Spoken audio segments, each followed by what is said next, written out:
Us versus movies. I'm your host tonight, Dustin, joined by the incredible edible egg that is Kevin Beckham.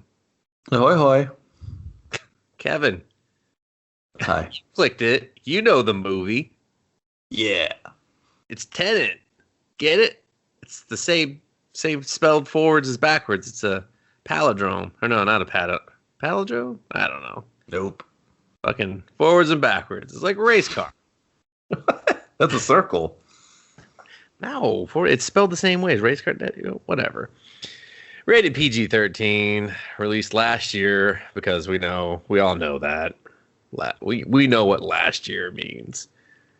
2 hours and 30 minutes, action sci-fi thriller. I use all of those terms in air quotes. Directed by the overrated Christopher Nolan. Watch The Following. It's a horrible movie. He's going to remake it. I don't even fucking know why. Starring John David Washington, who I had not seen in anything before this because I looked at his body of work and it's sadly just shit I've always skipped. So I don't have anything to add to that. Robert Pattinson, he is your new Batman. Working with the old Batman director. Probably giving him no Batman tips. Probably for the best. Oh, yeah. It's weird. Sometimes he just has like this little belly. Ever since we saw him in that stupid The Devil Does Business in Boring Ways movie, you know? Shit. Ever since then, I can't help it. Like, I'm just like, I just check for his gut. I'm like, does he have a little gut? Looks like he has a little gut. Oh, yeah. You know? I'm just, it's also starring Elizabeth Debicki, and she's been in... She's tall. Yeah, she's very tall, has a very long neck.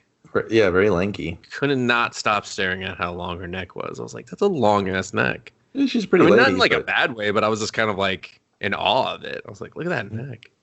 Damn. Just more to kiss, my dear. Yeah, I mean, yeah, like you just kiss for days. Or just, well, I'm halfway up. Oh, there's that beauty mole. Becky, I gotta tag out. This is a lot of work. My lips are dry. You know what, girl? This ain't fucking worth it. All right, you know, trying to find a fucking good spot on your neck is like throwing stones at a giraffe. She's been in some stuff. She did a voice for Valerian in the City of a Thousand Planets. So, you know, just let that sink in. And then one Aaron Taylor Johnson, Kick-Ass. You might know him from that movie because that's kind of where everyone knows him from. And he died in Avengers Age of Ultron. That's just a spoiler, just in case you didn't know that. You're like, who? He plays Ives. Remember Ives in the movie, Kevin? And you're like, why do you give this guy so much screen time? Why does he keep yelling cowboy shit? I wish. Some cowboy shit. It's some real cowboy shit. Let's go do some cowboy shit. Oh, man, I wish I remembered that. That sounds great. No, it's really like that sounds some real cowboy shit right there. That's how he delivered it. Oh, like, boo. You were just like, oh, was that supposed to be a good line or? Boo. So, this movie, Kevin. Dude, it's a $200 million movie for an original IP for a director that is very established. And he just made a James Bond movie with some time bullshit. Not only did he make a James Bond movie with time bullshit, Kevin, he stole half the plot from Doctor Who. So, damn. Is that true, Chris? Chris? Hello? Yeah, you're not fooling anyone outside of London, Chris. Chris, no. Said no. We all know where you're stealing your shit. He has a fascination with time travel and stuff and time and how we view time. And things going backwards. He's really into the things going backwards. Yeah. Like an unhealthy relationship with it. He's got like a wheelhouse that he just really likes to frolic in, you know? He wants to create ideas and have them go backwards. Dustin, would you say this movie's it bombed even with the the world against it? Was it too risky for Warner Brothers to drop it, or should they have set on it a little bit more? I mean, what was the end game for this movie? Because it couldn't have been successful just because of the lay of the land at the time. But yeah, what do you do with something like this? You gave this guy $200 million. He gave you this back, and you're kind of like, I guess. The thing is yeah. So in a world without a pandemic, I think this movie would have done just fine. You know, I don't know if it would have made money. I definitely think it would have broke even. I think what hurt it, especially during the pandemic, was that he would not let it release to digital first. So as lots of other movies had success just going out digital, like Trolls, like fucking Universal was just like, hey, this fucking little kid movie thing, yeah, we're changing our whole business plan because of this fucking movie, you know? This was just like, let it limp out there and then see if anyone cares after that. Like, it didn't have like a Wonder Woman push where here's our firm date. It's coming out on our streaming service. Fucking get your Christmas rocks off watching this shit. It was just kind of like, all right, we're doing the theaters, and then you might figure out when it's on our streaming platform, you know? Yeah.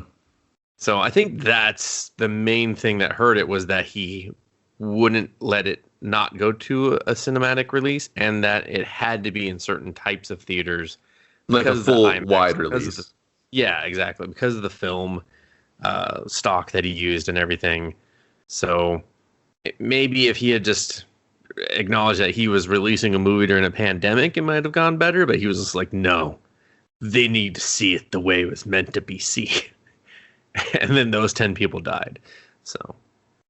Well, do you think? Well, I think it just a lot of thinking, but there's a lot of these artsy directors left that kind of want the story that they're telling to have a certain look, and certain stock of film does that. And when you shoot digital or shoot for IMAX, you don't really get that same atmosphere, that same look, that same, comfort level, I guess. As he's a movie director, he's not just some dude putting out schlock. He's putting out these 2-hour, 30-minute, 50-minute epic, big budget, original IP. And Warner Brothers is like, here's all this money. Don't let us down, Chris. You did the Batman thing, right? And he's like, see you later. Yeah. I don't know, man. I think he's just like stuck to his guns on it, and maybe on this particular thing he could have been like, let's just get it out there, because I think it would have done incredibly well for everyone involved had they just released it digitally.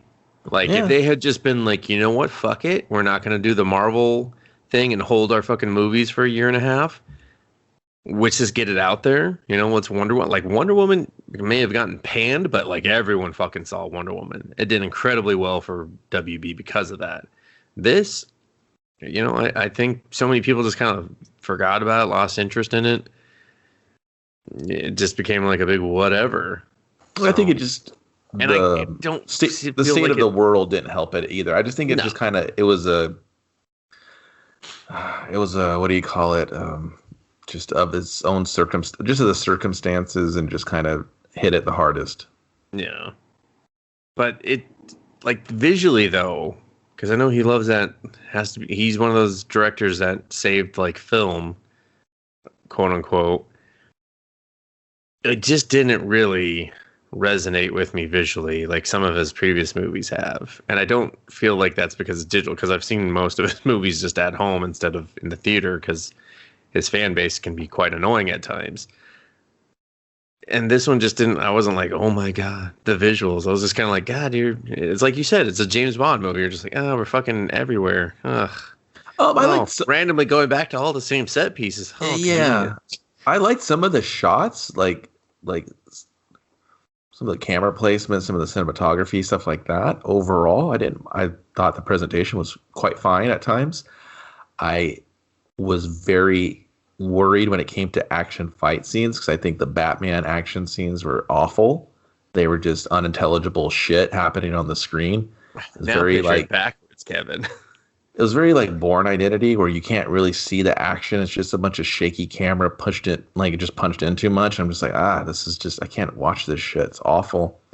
And I was really worried that this movie would have the same. It really didn't. I mean, but that's the thing. Nothing was really cool. There was no big, you know how James Bond movies, and that's what I'll probably end up saying half through this whole movie.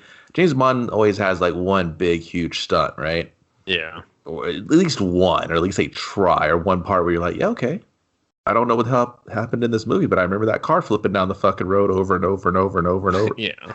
You know, but this was just kind of, it has the gimmick of the time manipulation, and then just shit happening in reverse that you see on the screen for a long amount of time. Felt very amateurish to me, very YouTube-y, where I was like, this isn't interesting. Like, it didn't work for me on the whole reverse gimmick shit. No, I will 100% agree with you there. Just reversing the film, I don't feel it encapsulated what they were trying to get. I think it only worked probably 2 times, and it was only with bullets. It was not.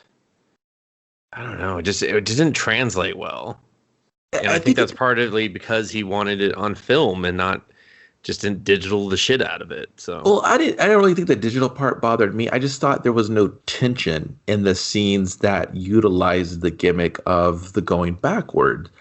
I think just to use this as an example before we get there, there's the art exhibit fight where they're in these enclosed spaces in this hallway, and you're this one-on-one fight's kind of taking you back through the set piece, and I was incredibly bored by it. And when it got to the end, I kind of already knew what was happening because of what another character had done. And I was like, well, this is the end result. I didn't feel like there was ever any danger when that stuff kicked in. Yeah. I think the first and only time it worked is in the opera house. I thought it was very interesting because it was probably one of the best filmed action scene in there because he kept the camera moving. He kept the tension high in the whole. If you rewatch that action scene, it's very alive. Everything keeps moving. The energy flows. He pushes the energy with the camera shots and leads you. He leads your eye all over the place, and it's really well done. But after that, I was kind of like, oh man, isn't it about time for you to do that slow-mo shit? No, oh God, now you're doing the backward. Oh, there it is. I can't do this. Well, I mean, you already got us there. Let's start the movie. So it does. It begins in an opera house at Kyiv. It's in Kyiv. Yeah, in Kyiv. When I saw the opera house, I was like, oh, are they playing the Halo 2 soundtrack live? Yeah, no, they're just all warming up, and you're just like, oh God, this is annoying to start a movie like this, because this is like the worst part of opera and live classical music is just the warm-up noise. Just a personal thing. And once the conductor comes out, he tip-taps his stand, everyone stops, and then out come the gunmen. They're just like, fuck your instruments, no one's playing no shit today. Man. Fuck this cello, fuck that saxophone. Oh, they stomped on that cello. This boot went right through it. I was like, man, I thought they were tougher than that. I thought those were like made out of. No, a cello? Nah, you can easily. Yeah, you just crush right through that? Like Jeff Jarrett? Yeah, you can punch through it if you like really a Jeff Jarrett guitar, just cracking over someone's head? Sadly, kind of, yeah. I mean, maybe not that easy, I mean, if it's really well made, but it had a little break to it. It had a little Jeff Jarrett to it. Those stand-up basses, that'd probably kill you though, right? No, you could break that too. Oh, man. I was really hoping they just really... I guess it really doesn't matter. It really depends. If you have like a really well-made, expensive-ass one, it's going to take, you're probably going to put a crack in it. Like, you're going to hurt your hand, for sure. Not your foot, though. Not your foot. So, good to know when I go to that fucking musical store and start trashing shit. When you just want to rack up like $50,000 in debt that you got to pay back like instantly because that shit's really expensive. Nah, they won't catch me. I'll just move back through time and not do it. Yeah, I found that weird, just like how intently upset these gunmen were with the instruments. Like, they were just very they must have got some bad intel. Yeah, they're like, the drugs are in the instruments. They're like, break that saxophone. All right, how about that oboe? All right, Listen, guys, just fucking kill they're the gonna clarinet section. I don't even they're care gonna anymore. play the whole Final Fantasy VII soundtrack live, and they're like, "That was my most hated one." No, everyone loved that one. I'm conflicted. Smash. Just like smash them all. Anyway, so then we go into one of the private boxes because we're gonna figure out why the fuck we're here, and we find, I guess, our mark, you could call them. Or they're just like, okay, I guess we're here for that guy or something, Or that guy, or that other guy they showed me. or that other guy. We show a couple guys. There's a couple guys doing some guy things, so doing a real broing out, and then we go out to a van, and one guy's like, "Wake up the Americans." I gotta admit, that was the only line I liked. It's just like there's just some rowdy Americans in the back, and they were like, "Wake up, you fuck bubs, get to work." And there is the man only known as the Protagonist, which I was like, Man, "Boo!" what a deep sigh when I heard that. Yeah, it was like, listen, we just watched a movie where someone was referred to as a young lady, but there was like a relevant story behind that of her playing several young women. And then you just have the protagonist in this one. I was like, get your fucking head out of your goddamn head. Take your suit down and get your head out of your ass. Man, I kind of was, what a pompous shit. I saw that. I was like, and then when they spoke the words to each other, acknowledging it, I was like, God, Lord, Cinema Almighty, please stop this movie. Yeah, that was my breaking point too. I was like, that's fine if the subtitle wants to say he's the protagonist. Fine. That's fine. That's a little like, hey, subtitles have started to reveal that shit to us. Previously, you just have to wait till the credits and be like, oh, the character's name was the Protagonist. Now I'm angry. But they actually call him that. And I would have been really okay with them calling him like One Punch Line Man. And I'd have been like, oh, I see what you did there. Because he always says something snarky at the end of his scene so he can get the last word to be the cool guy or the cool guy. I would have accepted the cool guy. But the Protagonist, and then you bring fucking attention to it. I'm sorry for cutting you off, man, but that just fucking... No, you're fine. That's stuff. No, it was right. I want to call him the cool guy the whole time. That's he was a cool guy. Better. I mean, sometimes he's a cool guy. I mean, he probably won almost every scene he was in where there was dialogue. Like he was the one-upper. Lopsided dialogue of how could you not? There was a couple times there was a dialogue battle, and I was like, "Oh, cool guy ain't gonna let that shit fly," and he got him. I mean, the only like challenge he had, so everyone else was putting par, and he was over there birdie. No, like Brogna comes on the screen, and Brogna was just like, "Fucking don't fucking try to tame a tiger," and you're just like, "Shit, man, I won't." Damn, Brogna, you're real good when you're not directing yourself. He's like, thanks. I was like, stop playing shitty Russian accents, though. It's getting fucking horrible. Eastern European, my friend. He was straight up from Russia. They said it. He's like, no Russian. And then he goes to the airport. I'm like, I remember this level. The part of the dialogue that stunk the most is it's so expository from everyone. Yeah. I was like, Jesus Christ, are they reading the fucking script to me? Am I reading the back of the box? Like every new character he met, they just all took turns to tell me what the fuck was going on. I was like, why are you explaining the movie to him? Why is he the CIA protagonist moving the story along when everyone takes turns explaining the movie to him? I get it. I know what the fuck's going on. Please, movie, shut the fuck up and get to it. Oh, we're talking about it again. Oh, my God. It's because Christopher Nolan wanted to make sure all the, below him dicks were... all the chimps in the audience going, ooh, these motherfuckers will never get this. I better explain it to them every fucking chance I get. Oh, look at me. I'm so clever. Fucking explain it again. These fucking assholes will love it. Eat it up, you dicks. They're so stupid. I'll tell them the ending, and then I'll show it to them. And then I'll make my character register what the ending was, and then we'll stare at his face, and he'll beg for the credits, but I won't give them to you. Then when they do hit, you'll be like, these are annoying. You put them in the order of appearance? No. That's not how you do it. Everyone gets top billing. You Fuck you, Warner Brothers. My new IP will rule the world. I'll see you in the following 2. What? 2? Like 200 or TW? Ah, fuck. Yeah. All right, so back to the opera house. Yeah, so they wake up the Americans. They look cool. They're all just sitting there, like, ready to go. They go in, they put on patches, and then they join. Like they select like this is already planned out, right? So this is like they're a splinter cell going into this big military operation that's going to move on these terrorists. Like, and they knew it was going to happen. The guy just starts This is the part I kind of was like, "Ooh, I'm interested." Yeah. They hand up all these like badges so they can blend into whoever responds first or for wherever they're at. And so, but they put it on with like a 2 millimeters of Velcro, and I'm like, that's it's like hanging the fuck off. Like, it was a cool idea ish, but the movie was like, fuck it, we don't. We're on a budget, like a big one, but Velcro's hard. And then I just want to do this part because this is like the part of the movie I did enjoy. So they set up all these strategic attacks going in there because now we got a hostage situation. These guys got guns, and you see the protagonist's strike team. They kind of start blending in. And then all of a sudden they kind of break off to the side and they start all attacking the amphitheater in all these different directions. But he breaks off and he goes to our mark that's in the VIP boxes. He goes in there and he's like, he rat-tat-tat-tats one dude that just stands up because there's this other like diplomat dude that's in there. And he's like, I got diplomatic immunity. And he like fucking tags him up. And he's like, whatever, dude.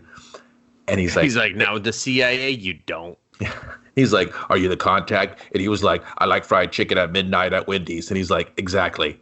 I guess I'm you. I guess you're me. What's the code? He's like, and he starts getting butt naked. He's like, listen, man, either they air you out or we fucking get out here. Watch my sweet moves on the protagonist.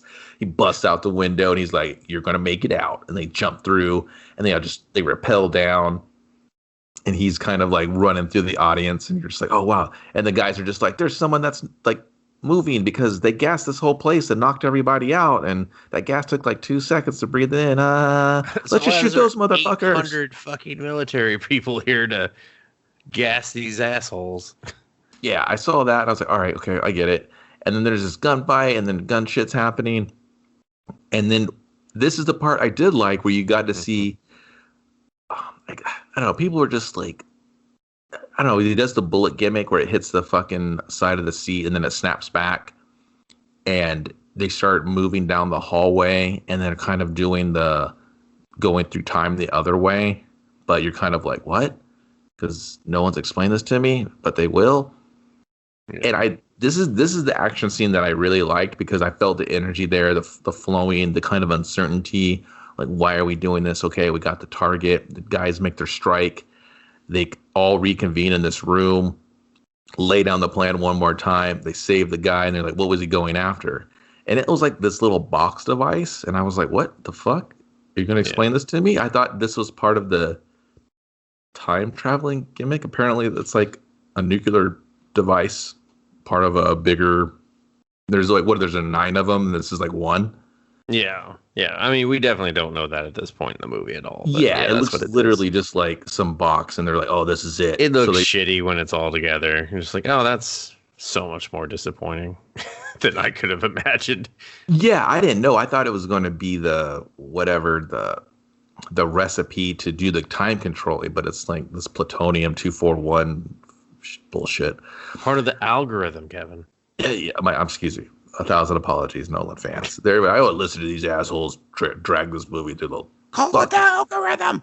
Call it the algorithm. And then they get out, right? And then you're kind of like, oh, cool.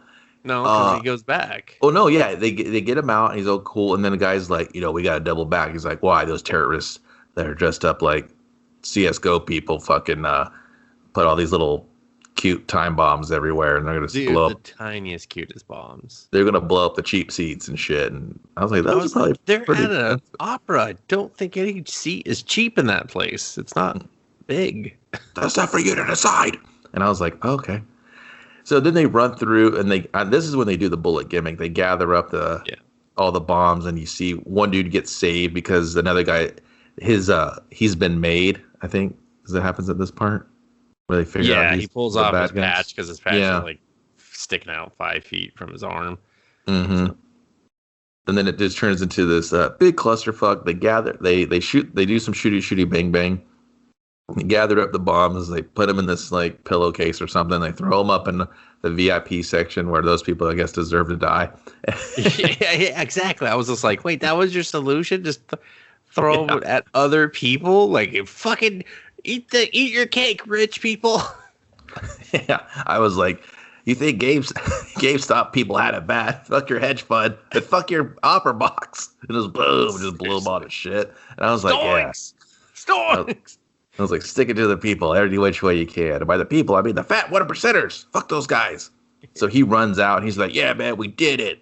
And then he gets his ass beat and his other team gets their ass beat. And they just get jumped and the shit kicked out of them. And then we get to my favorite part where he's just wakes up and he's in a chair in the middle of these train tracks and he sees his buddy ahead of him.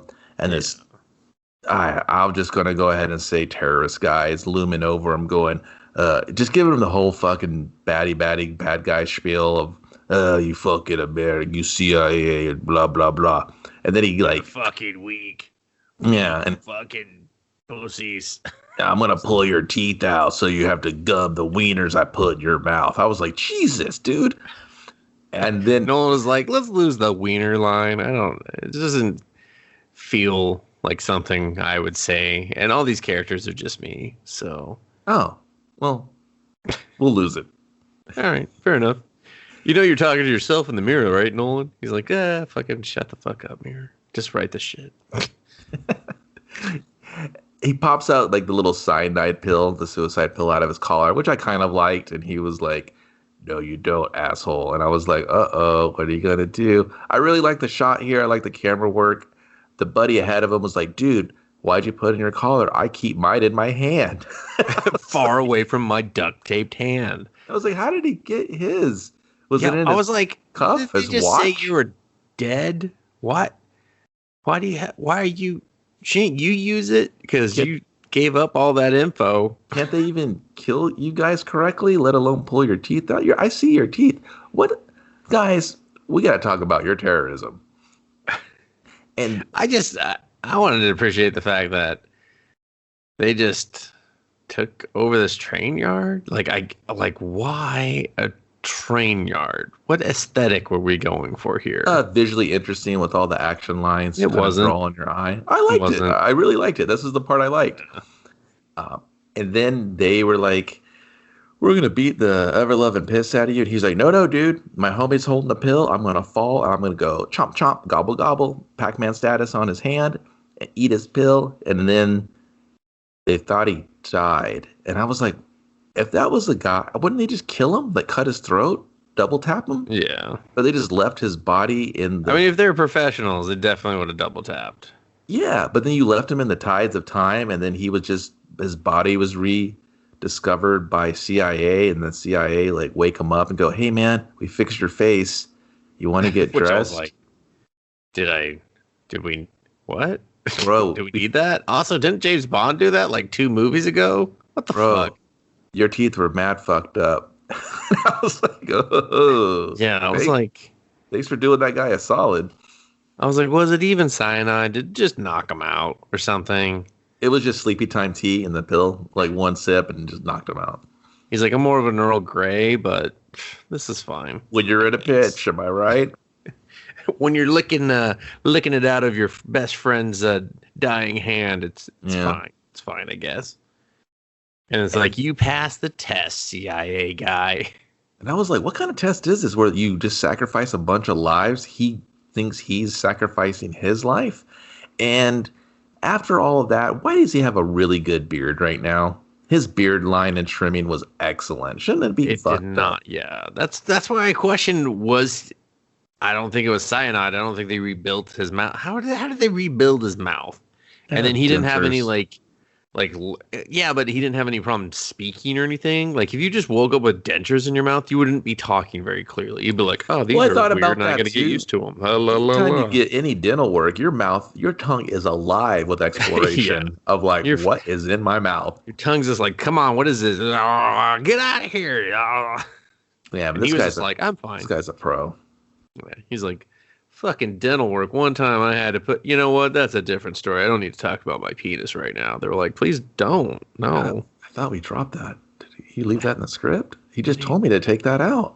I'm very confused. And he's like, hey, man, I quit. That was a lot. I lost some good guys. I don't even know if we got the goddamn flux capacitor. And the guy was just like, yeah, man, you passed the test. And he's like, I quit. And then they told him something else. He's like, I guess I'm back on. I was like, dude. He's like, I'm going to tell you one word and one weird hand gesture. and he's just like, you the interlock word your is Tenet. fingers. Now You put watch your me thumbs up. interlace my fingers real. Do you see what I'm doing here? And it was just like, yeah, I see. That's not cool. Okay. I don't care what anyone says. That sucks. A lot. Cool. Wasn't cool. Yeah. And he's like, we got a mission for you. We're trying to prevent WW3. We're fighting a Cold War. Yeah.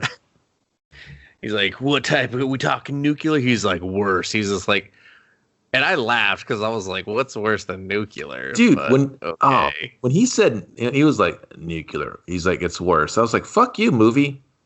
Yeah. The movie was just like, I will attempt to blow myself right now to let you know. Is it worse than death? He's like, it's worse. What, you said it's worse? I was like, yeah, worse than death. Oh, it's fucking worse than that. What is it? Worse than death. It's like double death. Have you ever had double death? No, fuck that. Come here. You got a minute? Here, check the script out. It's called Tenet. No, read that. See, right here. Careful, don't say that word a lot. What does that even mean?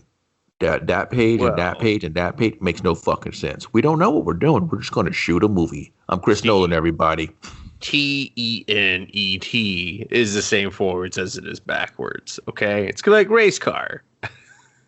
Oh, I mean, like a circle? And he's like, you got it, dude. Oh, you got to get it like forwards and backwards in time. Oh, it's like there in the name. Why do we spend so much time in this movie explaining that? Like, don't worry. So they've just said, Tenet's the same forwards as backwards. And everyone was like, oh, I get it. Fucking. Oh, that's cute. That's witty. I get it. This isn't going to do very well. He's like, nope. Probably not, because we're about to go through a fucking wind tunnel. So, yeah, he's delivered to a windmill farm in the middle of the ocean. And he is left there. Where he works, plays, and stays. Yeah. Like, some time goes by. For some reason, we are just here. I mean, perhaps he's getting used to the dental work. And then my least favorite shot, Kevin, was the shot where he climbs up the ladder and then does pull-ups. And I was like, oh, this could be a very interesting, cool shot, except for his face was in fucking shadows when he was up and when he was down. I was like, you couldn't have moved him one rung? So he was in light. No? Okay. Fuck it. Yeah. Strangely enough, that stuck out to me as very, very awkward. It was almost like they just stuck a GoPro in the corner. It was so weird. I was just like, oh, this could have been, I don't know. Why would he go up to a dangerous height to do that? Like, he could have just done it at the very bottom. Yeah, I was like, this seems like this is more for the show off. Yeah, I was like, to keep up the physique, stay sharp, whatever. And then he hears a toot toot outside. He gets dressed in the costume he's been looking at, questioning why the fuck it's there. He's just like, oh, I'm supposed to wear this because they can't leave a note. He's just got to figure everything out himself. Here's clothes. He's just like, Here's food. You eat what do I do with this? Here's food. He just like rams it. He's like, I thought it was a suppository. They're like, no, it was just normal food. Why did you keep trying? You never know. Everything's cyanide to me. Everything's cyanide. I don't really trust things in my mouth. I like to take everything anal now. They're just like, okay. That's fine. Whatever. He's like, you ever drink vodka through a tampon in your butthole? They're like, no, can we move on? Keeps no one's like, leave that in. Leave that in. They need to know. And then I think he goes to like wherever. Where is he? DC? I don't even know. Is he in It England? I know. doesn't matter, Kevin. He just gets off the boat. He gets in a car. He follows the GPS on the car. Well, actually, he A turns on car the is left GPS from and him. A then car is like passed over to him nonchalantly as he's just milling with the boys, and they or just he just transition. straight up stole someone's car. No, it was left for him. It was left Yeah, for and him he just checks the GPS and he's like, okay, I got to go here. And then we are just there. And Mm. he's still wearing the same uniform. He's just walking because around with boxes. a neon like a safety vest and a badge hanging there could get you anywhere, and a clipboard or whatever she said. I was Oh, like, yeah. ah. Clipboard, a badge, and some baggy fucking worker pants. You can go. I'm here to anywhere. talk to pretentious scientist. I don't have Number any one. I guess there'll be a second one of you later in the script. for sure. And then he's like, grab my nuts by the twilight. Here's the hand gesture. Tenet be praised. And then she's like, oh, for real, dog? He throws up the W. She's like, no, wrong. That's not. He's like, oh, is it this with the interlaced fingers? Oh, that's not cool. Can I just throw up the W instead? They're like, no, come on. Hey, no, this movie's not cool enough. And then she's like, how's it going, protagonist? He's like, pretty well. I'm pretty sassy. I will win every conversation with a bit of my sass. And she's like, fair enough. I'm not even going to engage that sassiness. I'm just going to go ahead and tell you the movie.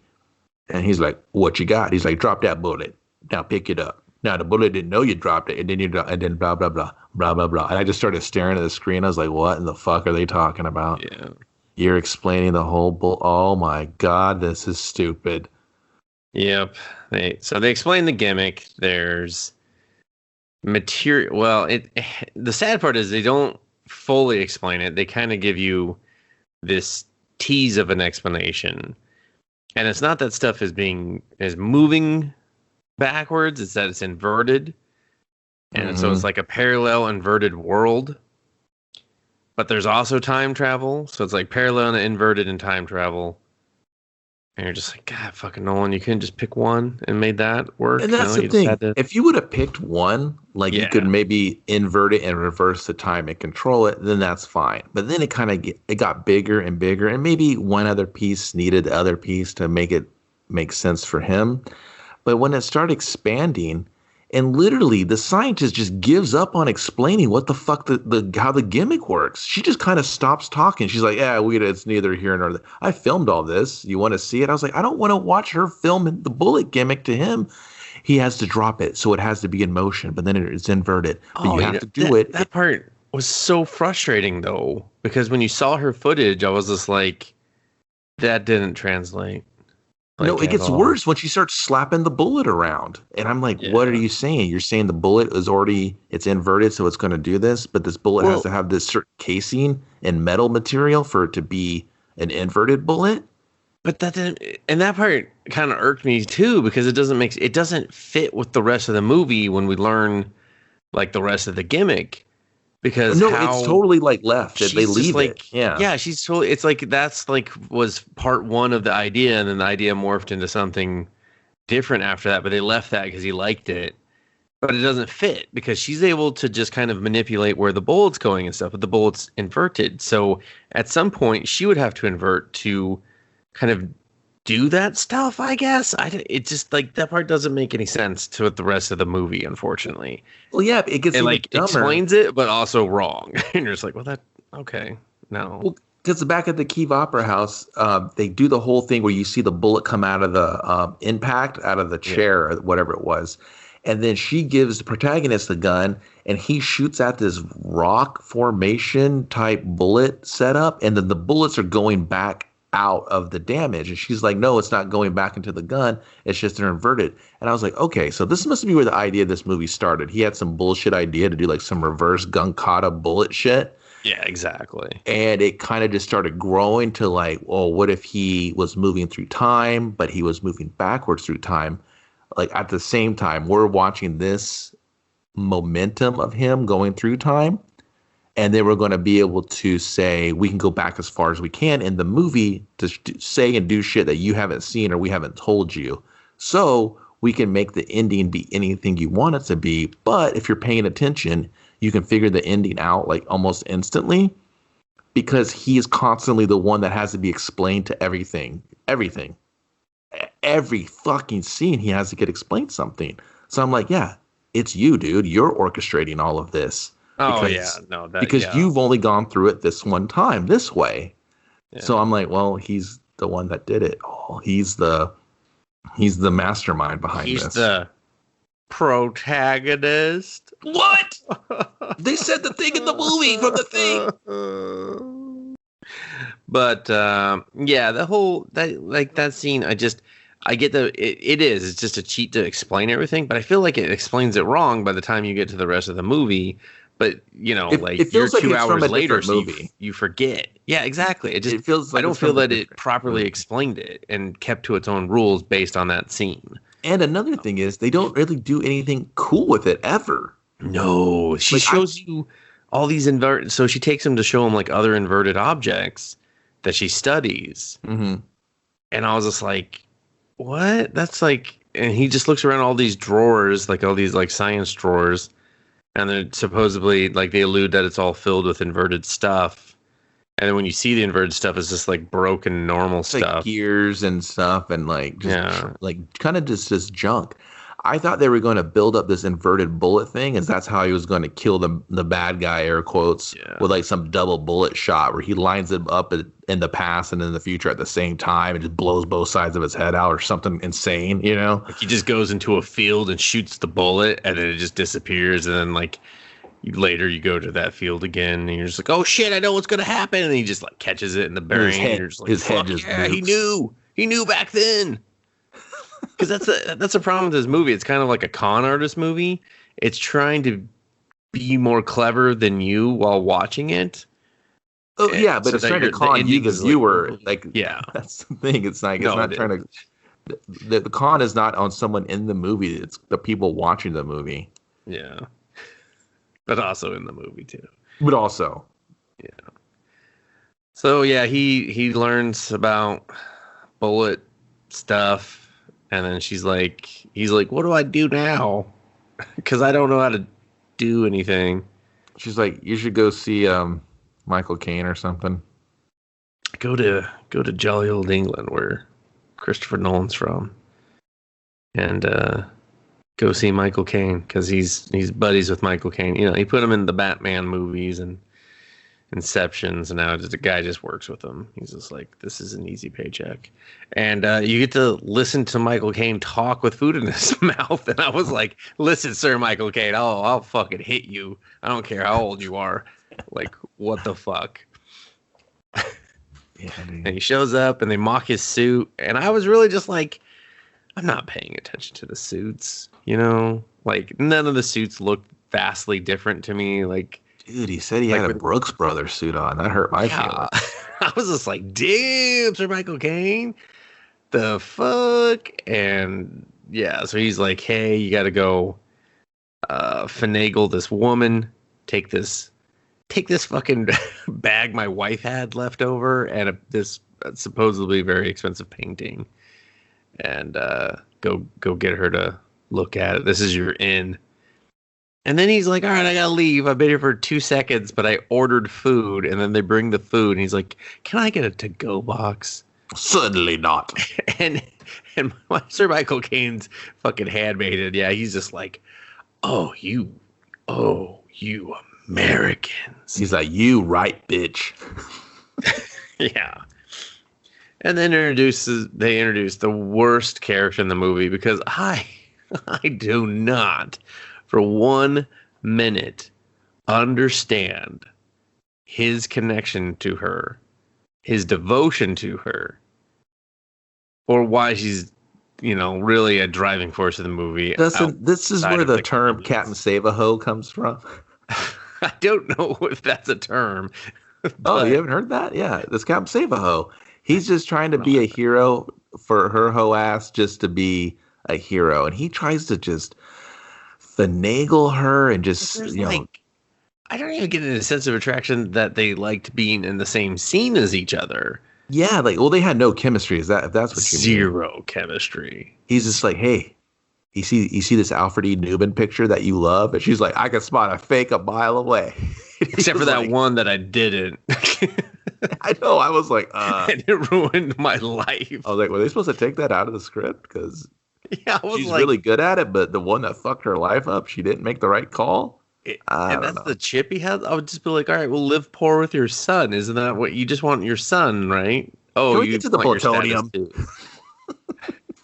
Lily's like, no, no, let's talk about this shitty artwork. No, talk about the art. So yeah, he. I mean, like, did he see like 90s Rogue? That's good art. Like, I didn't know what this was. I was like, Spider-Man 2099? That's cool. What the fuck is this? This was. It looked like a pear and a potato were having sex on the beach, and that was about it. So That's not bad. that's not bad. You know, I'd hang that by my toilet in the bathroom. You know.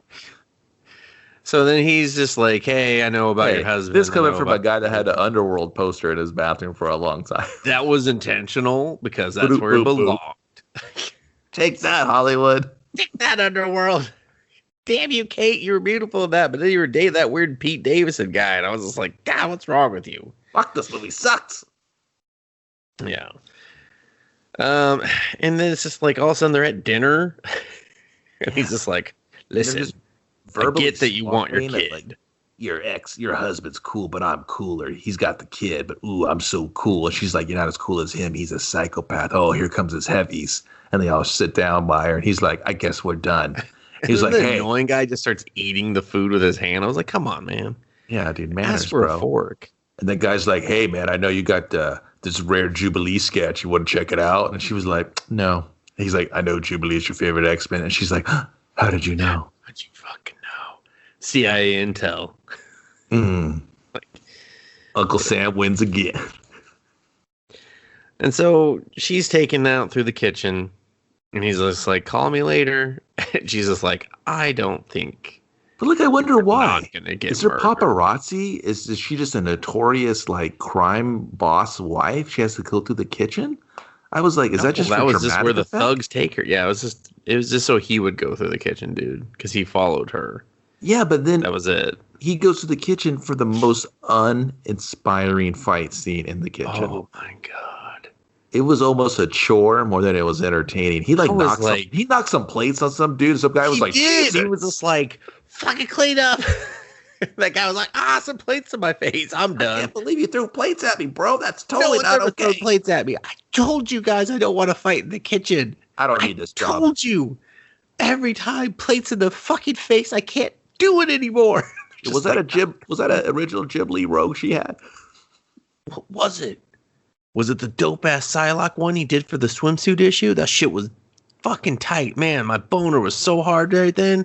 And then you add Rogue in it. Oh, you a little Gambit in the background. Don't judge me. Just like, all right, easy, Phil. Easy. I like him Cajun. I love me some Cajun.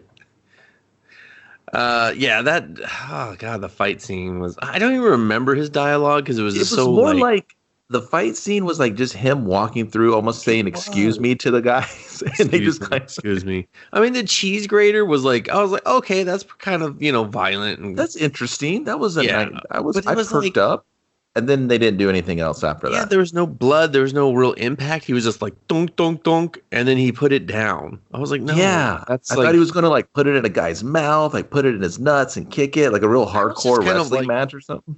that's your weapon. Don't put it. No, you don't know you're gonna find another wet plates. We're now on to plates. Some dude punches him, and he just like racks it against his knuckles before it hits, like real Jackie Chan shit, just using everything in the environment. I was like, oh wow, here we go. This is gonna be great. And then he just walked out, and I was like, oh. And she got in the car, and then he was like, the big guy didn't even come in. He heard him beating everyone's ass, and he just kept eating with his fingers. And I "Can't was beat like, the crawfish," and I was like, oh wow, this guy's hunger he's before like, I'm not everything. gonna, like someone's paying for this, not me, but I'm gonna eat it. I'm Well, not I gonna thought- let it go to waste. So What I thought was happening, I was like, oh man, they're really booking this big, strong guy that likes to eat people's food. He's going to be the big fight towards the end. They're saving him. I see what you're doing, Nolan. You're building this guy up as did that for sure, but and then it was the worst interaction at the then they did. finale. And I was he like, just kept grabbing at the string. He was like, just "Keep kept choking me. grabbing I at love the it." string. He's like, I love it. Just keep choking me. Don't access me, but keep choking me just a little bit. But Yeah, and then he just like steps out into the alleyway, and she's like, "Go, just go. I don't want to see it." And he's like, "He wants you to see it." And she's like, "I don't want to." He's like, "You must." He gets what he wants. And then out comes the protagonist, Mr. Cool Guy P. And he's just like, boop, doop, doop. Hey, I got better suits, but they still kind of suck on me. And then the guy's just like, oh shit, he came out. I got to drive. And she's like, maybe he doesn't always get what he wants. Bum, bum, bum. And I was like, no one needed you to say that. Like, no one. It was pretty cringe. Yeah, I was just like, we all fucking figured that out. Like, who are you saying that for? The audience? The driver, he was just like, shut up. The driver's like, fuck you, my lady. That's my boss. You know he's going to put his fucking fist through my head now, right? You know that, right? You've killed me. Thanks for your dinner date. And, man, I'm trying to remember where they go after this. Bro, we're off to India. We gotta go to Mumbai. To Bombay. No, you're right. It is Mumbai. It was Mumbai. Mumbai. He's got to see a guy who About a dog. Who never, yeah. He's like, got to go to the... No, then he goes to the Bombay Club. That's what it was. Mm-hmm. And we meet Robert Patterson. Neil. What a strangely simple name for a character in this movie. Neil. Neil knows everything about him, but he don't know much about Neil. Yeah, he's like, he'll have a Diet Coke. And he's like, I don't like Diet Coke. And he was like, yes, you do. You don't like him. You love him. And he was like, you son of a bitch, I'm in. Yeah, he's like, glug, glug, glug, glug, glug. You know what was annoying? He never drank anything in this movie. All these beverages are brought to him. All this food's brought to him. He doesn't touch any of it. So, very annoying. Just didn't like that. So he's like, I gotta break in to see this fucker that never leaves his fucking fortress house. And so they do that. They quote unquote bungee jump. And this is the typical Nolan, like, watch this practical stunt effect. You know, look at how clever it is. And it is so boring. Like, remember in the third Batman movie, Kevin, with the airplane? And they were like carrying the airplane with another airplane helicopter thing, and like the momentum was fine. It didn't like rip it out of the sky or anything. And everyone was like, that's so amazing. It was boring. I'll take your word for it. I wasn't a big fan of that version of Batman. So I don't remember a lot of it. But I watched it and it was boring. And this is boring too. Well, it's like a reverse. Yeah, it's like a reverse bungee. Like they slingshot snap themselves up it, which I thought was kind of interesting. And then they kind of run up the wall. But I almost was really hoping that we were doing some time gimmick thing first.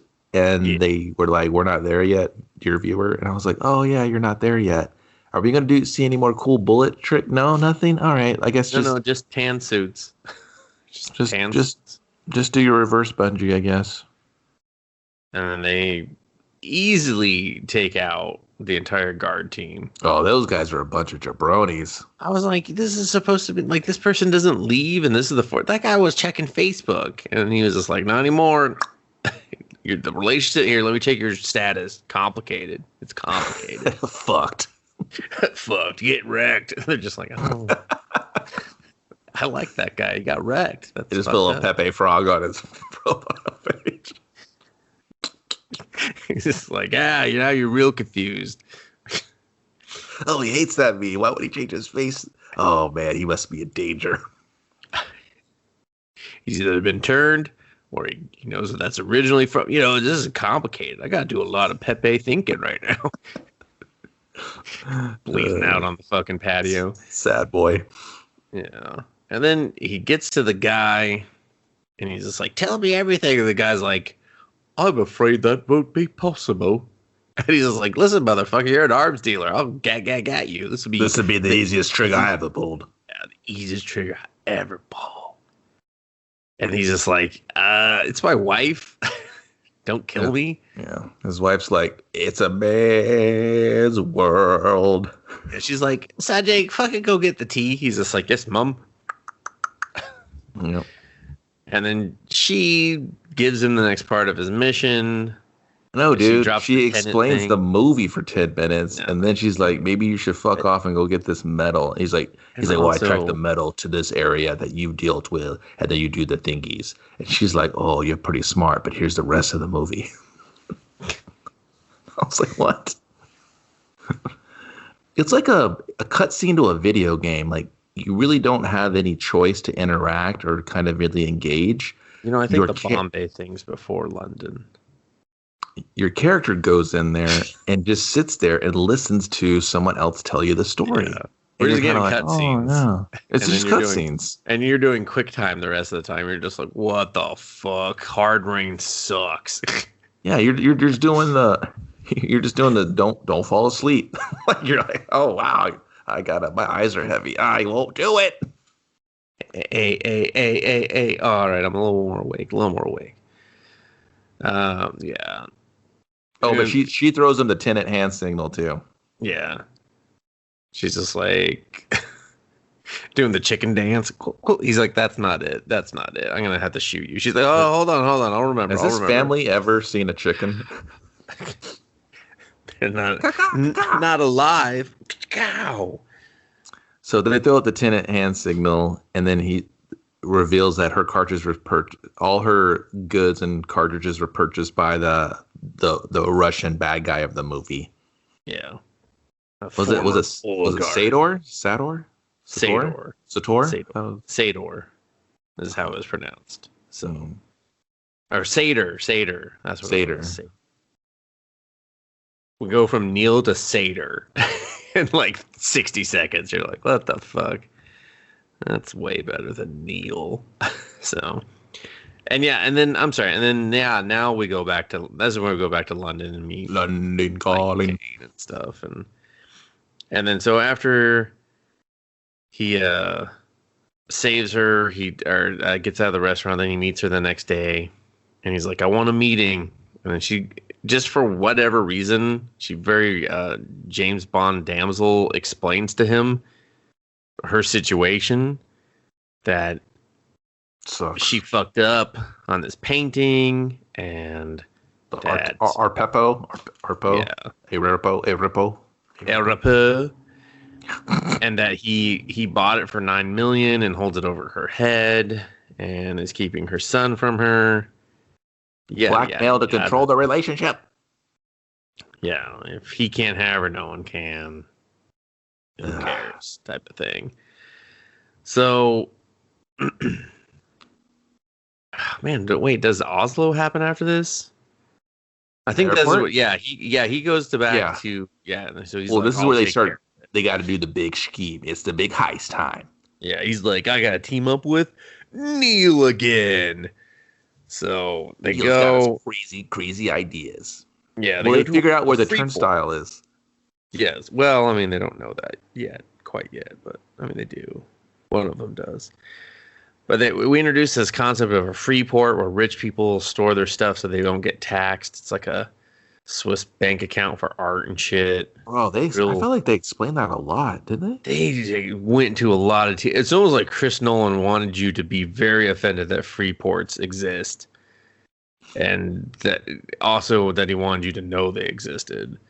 And I guess I know that now, and I don't know if I care. So I'm just thinking, there's a lot of other problems in the world, Chris. I don't fucking care about a free port. I already knew about them, but not to this extent. I knew it existed, but I was like, oh, wow, I've learned so much.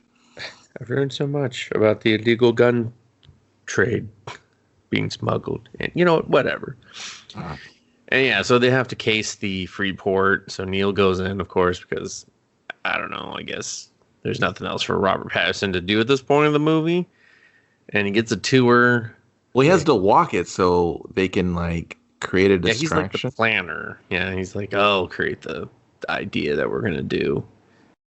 And so, which just seems dumb because he's like, probably already knew it. So he's just like, just go through the motions.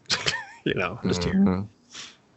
Long story short, all the oxygen gets sucked out of the air, the room, so that the fire goes out if there's ever a fire. So now they're got to race the clock because they're going to have so much time to pull off the big heist. Yep, exactly. And he's just like, put a crew together. He's like, I got this guy. Give me a montage. And yeah, pretty much. And that guy's like, it's okay if a few people die, right? And he's like, not really. I mean, I'm doing this all for the love of a woman. So I can't kill no one. Yeah, I'm the protagonist. I didn't really get what was going on here. I understood what they were doing, but I was like, why? To get closer to her husband? But couldn't he have just figured out? Hi. Yeah, I've been like, hey, Neil, why don't you tell me where he's at? And he's like, all right, because you got to this other lady in Mumbai pretty quick.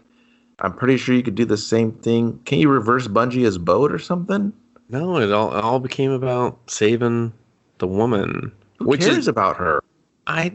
Exactly. Who cares? He does too much. It was just, this B plot that wouldn't fuck off. And you're like, God damn. Or develop, or have any substance, or... Well, and like now that you bring that up, so that was one of my biggest. I don't know anything about these characters. They're just off doing stuff.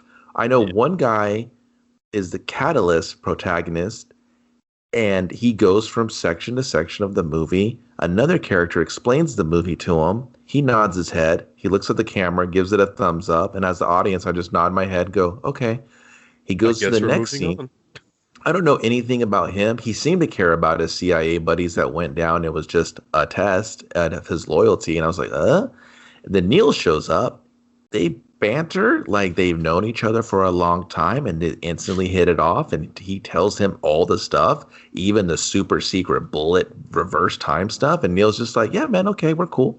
Inverted. Yeah, he's like, I have a PhD in physics, so this isn't shocking me. And I was like, what? He doesn't bat a fucking eye. I'm like, I have a PhD. I was like, no, dude. He just said there's two parallel. We can go back and forth in time, and these bullets are cut. That you didn't. What? I mean, to be fair, Kevin, I didn't bat an eye either. I was just like, but if this was in my world and someone told me that, and they were like, yeah, man, I'd have been like, oh my god, is this worse than a nuclear war? Is this what? The end times? Oh my god. And why does the future want to kill us? Oh man. When she said we might be able to communicate with the future, I was like, movie, go fuck yourself gently into the night for saying that. Like, fucking pick a lane. Are we doing reverse cars on the highway that can't go that fast? Because everyone knows that when cars in reverse, they can't go max speed unless they've been altered. You can maybe max go 20. That Audi kid. It's an Audi. Well, I guess Audis are... Did you call it an Audi or an Audi? Audi. Are you being real European right now? Yes. I mean, this is a very European movie. It's directed by Chris Nolan. Happened mostly in Europe. I just felt like pick a fucking lane movie of what cool little gimmick you're trying to exploit in your James Bond movie to add it that little sci-fi flair. Because when you have this monumental information and another character is told for the first time to your knowledge, and he's just like, yeah, man, they plump when you cook them. And I'm just like, how did you know about Ballpark Franks? How am I the last to know about Ballpark Franks? And you are. I'm the CIA protagonist, and I didn't get any weird vibes off of that of like, oh shit, maybe I'm the last to know and I'm being the tool. Are they tooling me around to do all these cutscenes? Am I a fucking idiot? Ah! And then my head explodes. Well, I mean, that exact moment, I mean, I already knew, like, Neil was bullshit, but I was just like, oh, okay. So, we're just going to wait till he's revealed to have a way more fucking knowledge and possibly be Max grown up as a child. Yeah, either he's, like, screwing somebody over, or he knows about, or he's from the future, or you're waiting for some little shtick to pop out for him. Yeah. Because and then it's so later.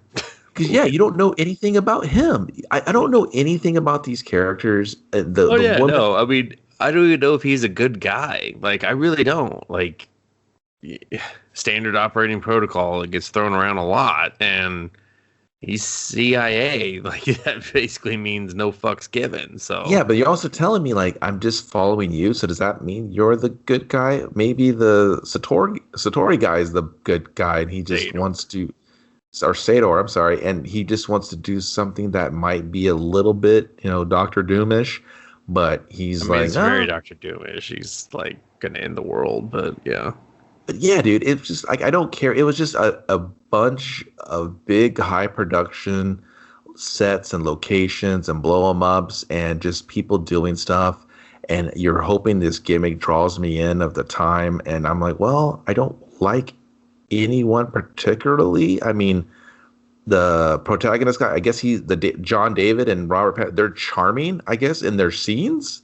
I don't look at him and go, gosh, shut the fuck up. I go, what are we really doing here? Yeah. I don't know. Well, let's get to the Freeport. So yeah, they make this plan. The plan is they're gonna drive an airplane, an unmanned airplane, because you can't have any casualties, into the Freeport, starting a fire that'll trigger the fire alarm system. For whatever reason, we have to have gold on this plane and have it dump out into the runway. And one might say that was the budget for the movie. Yeah, and so then they use that distraction to run through and pick the locks and get to the center area of the Freeport, where they're like, okay, like, what's in here? And when they get there, they both just at random choose other doors and go through, go through their separate doors, the blue and their red door, which is very important to the whole movie. Blue and red pill, I guess, or something, or Manhattan Project. I don't know, one of the two. I think it was a Manhattan Project reference, but whatever. And then these two dudes in fucking gear run out, and like full riot gear shit. Yeah, like SWAT gear. One runs right past Robert Pattinson, and the other one runs into the other guy's fist, and they start shooting, and bang, bang, bang, and the fight scene Kevin talked about. And my issue with this fight scene is like all the reversal shit. There's no tension, dude. There's no tension, and it's too well choreographed, like to where it doesn't make sense. If he's inverted, then he should either know everything the other guy's doing, or it should be so disconjointed that it doesn't make sense to look at. Like, you should almost be like, why are they doing that? And that's what I wanted to see, actually, was just like, he's doing a kickflip off the fucking wall, and the other guy's like, what the fuck? I'm not even anywhere there. And then, but when he goes to punch him, all of a sudden he's just like behind him, like, boop, pops him in the head or some shit. Almost like you're fighting like a cheap Capcom boss or some shit. Well, it came off more like a dance than a fight. Like, everyone was positioned correctly. So that made me think, I was like, wow, has he done this already before? Why it's so seamless? Because they make a big deal of it later. I don't know if anybody plays video games, when you invert your controls, it's kind of, you understand what's happening, but you're kind of like, takes a minute to adjust. Yeah. And there's a scene later on where he says, they give this big spiel. It's like, when you go back through the past, it's really jarring and everything's inverted again, where the heat will cause the ice. And I was just like, whoa, what the fuck? Now we're just taking like real physics and throwing that out the window. I was like, this is getting... Yeah, I was like, this inverted world couldn't function, but whatever. And that's, I don't know, I just didn't, I got it. It was just more of like, hey, just enjoy it. It's backwards, but at the same time, it's just like, is it inverted or is it opposite day? Yeah, exactly. It's like, you were just cherry picking parts. They're exactly, you said that reverse past could not exist, but you just wanted to have fun with just opposite day stuff. Does the rain come off the ground and go into the sky? Like, are we getting fucking ridiculous here? In which case, it's like, how does anything grow? How do you eat? Do you just die here? I don't fucking know. You die here in inverted land.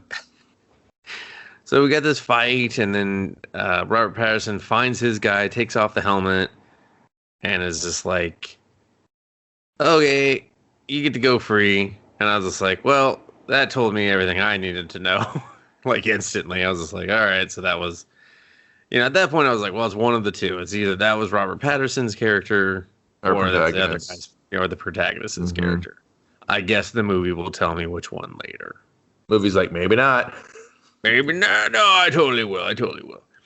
And then so he goes back and he's about to fucking kill the other guy. And he's like, don't kill him, don't kill him. And then the other guy just zips out from the fucking door. And you're just like, okay, where'd he go? They just look and they're just like, did he go into the jet engine?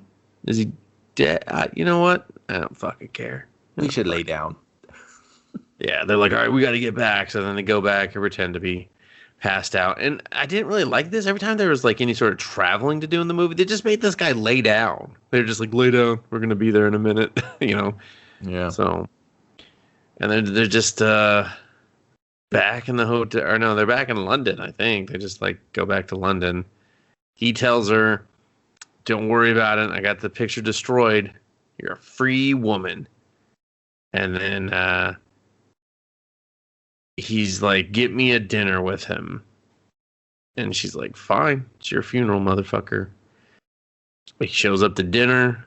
He's got a seat right next to, and who is it? Kenneth Branagh. He's just like, ooh, ooh, ooh. Branagh in the house. Don't you want to see Murder on the Orient Express's or River Nile or whatever? They fucking held that movie because that movie made money. And so he sits down and he's just like, tell me. Plutonium. He's like, give me the plutonium. No, actually, he's just like, did you sleep with my wife? You knocking them boots. Excuse me? Fucking cool guy McGee is just like, no, not yet. Because that's what this guy was. He was just like, oh, props to that motherfucker. I mean, yeah. And he's just like, here's what's going to happen. That big guy is going to take you to a farmhouse nearby because we don't go far. And he's going to slit your throat and cut your balls off. And then he's going to put your balls in your throat. And that's a fun way to watch someone die. It's very rewarding seeing someone try to take their balls out of their throat. What did cool guy say to that, Dustin? I don't remember, actually. You don't remember this part? No, I don't remember what he said back. I remember what Branagh said. I don't he remember. Was just like, oh, that's elaborate. He was kind of like, that seems to be like a bit overkill. I was like, yeah. But we're just getting to know each other, Freddie. He's just like, who's Freddie? I don't know. Your name's hard to say. Stater Brothers. That's what it is. Stater Bros. That's what you want to say. Stater Bros. And so he's just like, but I got plutonium-241. And he's just like, what? I'm listening. I'll see you tomorrow on the boat. Be at the docks, 8 a.m. Get ready to get wet. Get ready for another costume change. Yeah. John David Washington. And then John David Washington does not show up for the fucking ocean. He doesn't. I was just like, oh, well, it's disappointing. Yeah, but first we gotta have breakfast. Yeah, but the rest of them were in like wetsuits, dude. He thought he was going boating, not fucking dipping. And then he saw what boats they were driving. He was like, whoa, this kind of got some heavy splash. I thought it was going to be yachting it up. Yeah, and I was just like, I don't think he would just know how to run this boat, but whatever. CIA. That's part of it. You don't fucking join the CIA if you don't know how to yacht, okay? You don't know how to fucking speedboat race thing. Sailboat race. Don't fucking join the CIA, all right? That's mandatory. Or we'll teach you, either one. Or we'll teach you. I mean, but, you know, you'll definitely be in more of like the thought of less than class because of that. But before that, Mouthy McGee, she's just like, hey, motherfucker, I am done with you. And he's just like, why don't you shut up and eat your breakfast? And then there's breakfast, Kevin. Oh, and yeah, what is it? She throws the crunch berries on the floor. She throws them all on the floor. She's just like, I asked for wild crunch berries. You know they're better. Maybe tropical, but fuck this bullshit, this normal bullshit. Oh, yeah. And then she gets their breakfast and they pull the lid off her food. And it's like Jean Grey and a Cyclops original #1 pencil drawing by Jim Lee. He's just like, that's all 7 interconnected original sketch covers. And it's never been seen before by anyone outside of Marvel. It's pretty sick. She's just like, just a single tear rolls down her eyes. She's like, I love that 90s shit, dog. Look at this Magneto. That's a powerful Magneto. That's what it mattered. This is the only beast I'll ever recognize. And he's like, oh, I get it. Shut up. He's like, all right, cover it back up. I'm afraid she's gonna get fucking fingerprints on it. Like, look at her. She's frothing at the mouth. So, but yeah, it's the painting of the fucking pear and the potato on the beach or something, like part 2. And he's just like, oh, did you think that it got destroyed? Which I don't even know why he said it got destroyed, because nothing got destroyed at that place. Like a wall did, I guess. Like it got bumped. Mm-hmm. And so she's all just, pissed. And then, the protagonist shows up. They get on a boat. Why are you so grumpy, Lumpy? Yeah, he's just like, what's happening? Everyone seems angry. I'm not real good at reading the mood on people. Dustin, if you and your wife went on a big, like, high-speed boat run where, guys have to work together to make the sails, do the sailing, and then she was just like, we're going to hang a left. And then she's like, fuck you. She cut your fucking line. You fell in the ocean. We left you. Would you be like, oh, man, I still love you, babe?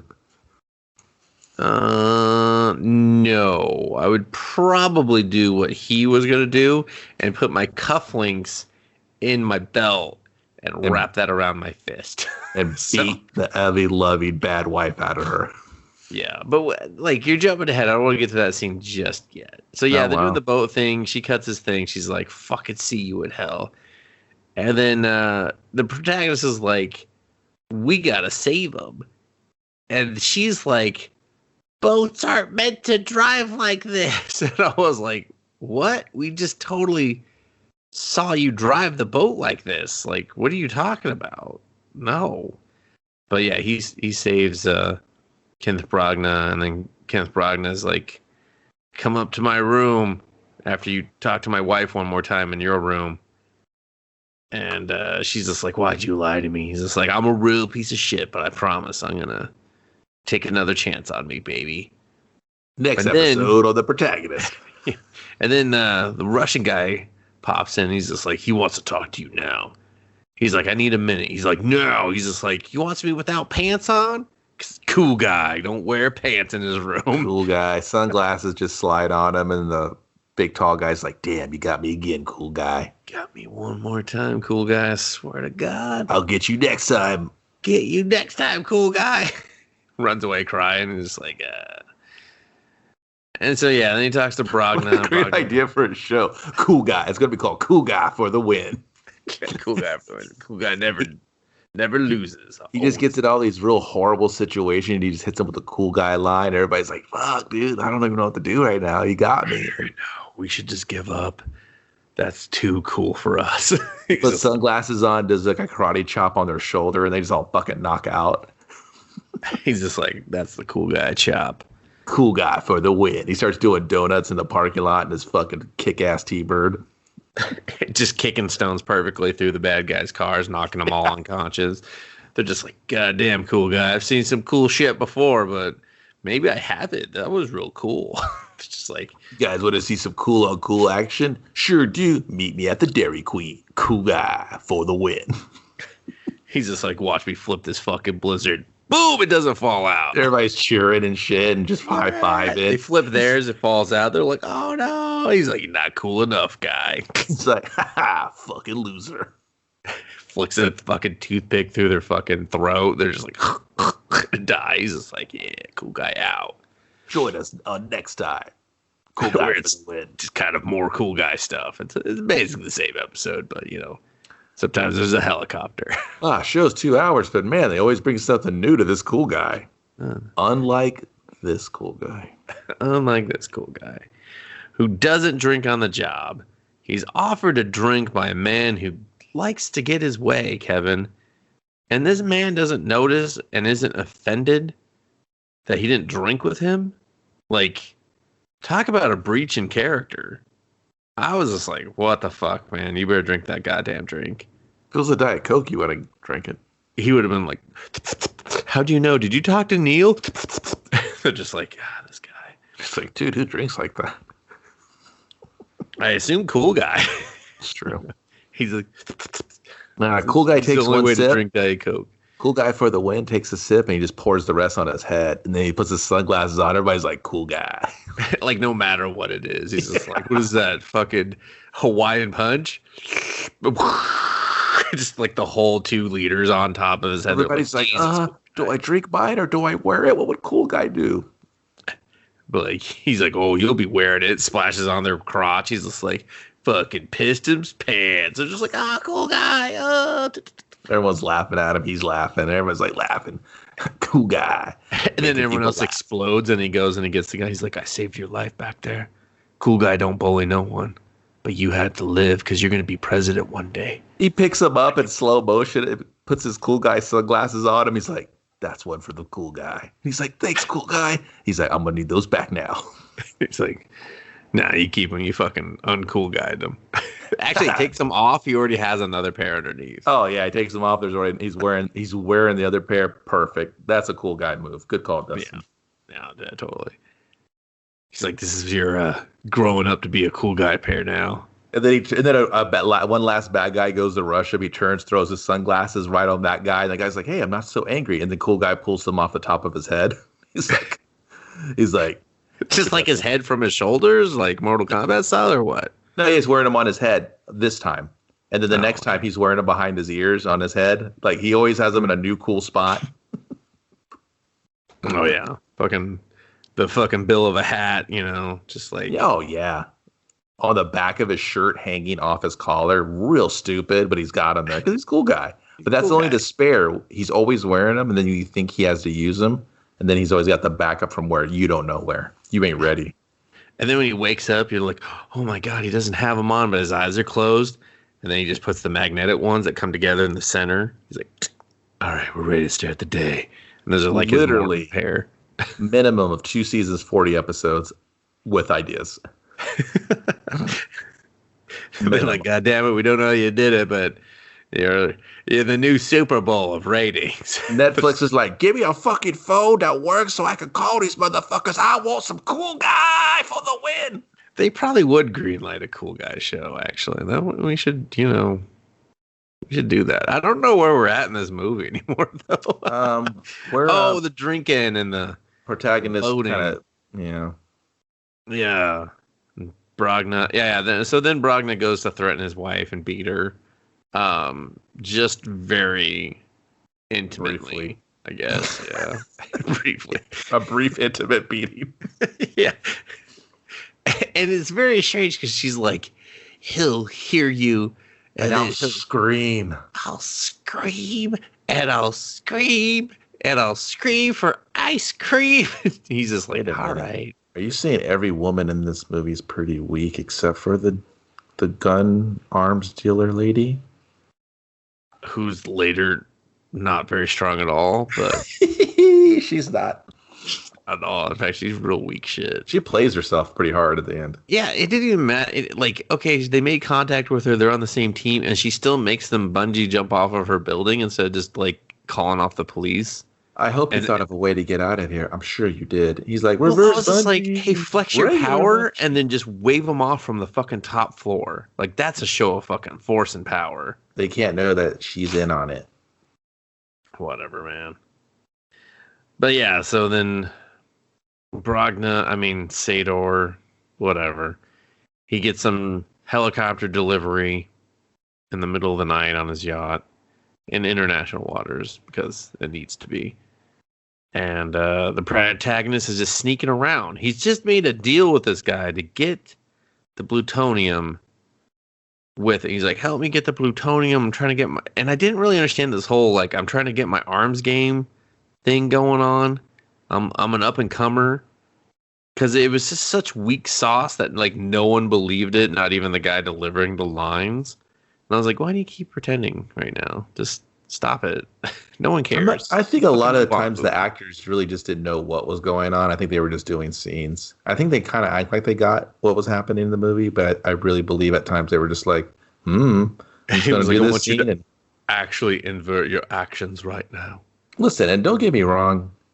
There's probably 1,000 little film Chris Nolan things that were missing here of little notes and trinkets and little clues. I know there's the Sador Square or whatever that has the film's title in it. I know there's little internet weird shit that everyone's just like, I love this movie. Look at all the fucking clues. You got to be real smart to enjoy this movie. And it's like, all that stuff aside, it's just a poorly paced, bland action spy movie that's just not fun to watch with unlikable characters. I mean, they're not awful, but there's nothing. I'm not invested in any of this. No, I wasn't. I didn't like. It's not that I didn't like the main character. It's like you said, I never got invested in him. I just didn't care. Yeah, because I knew from the jump.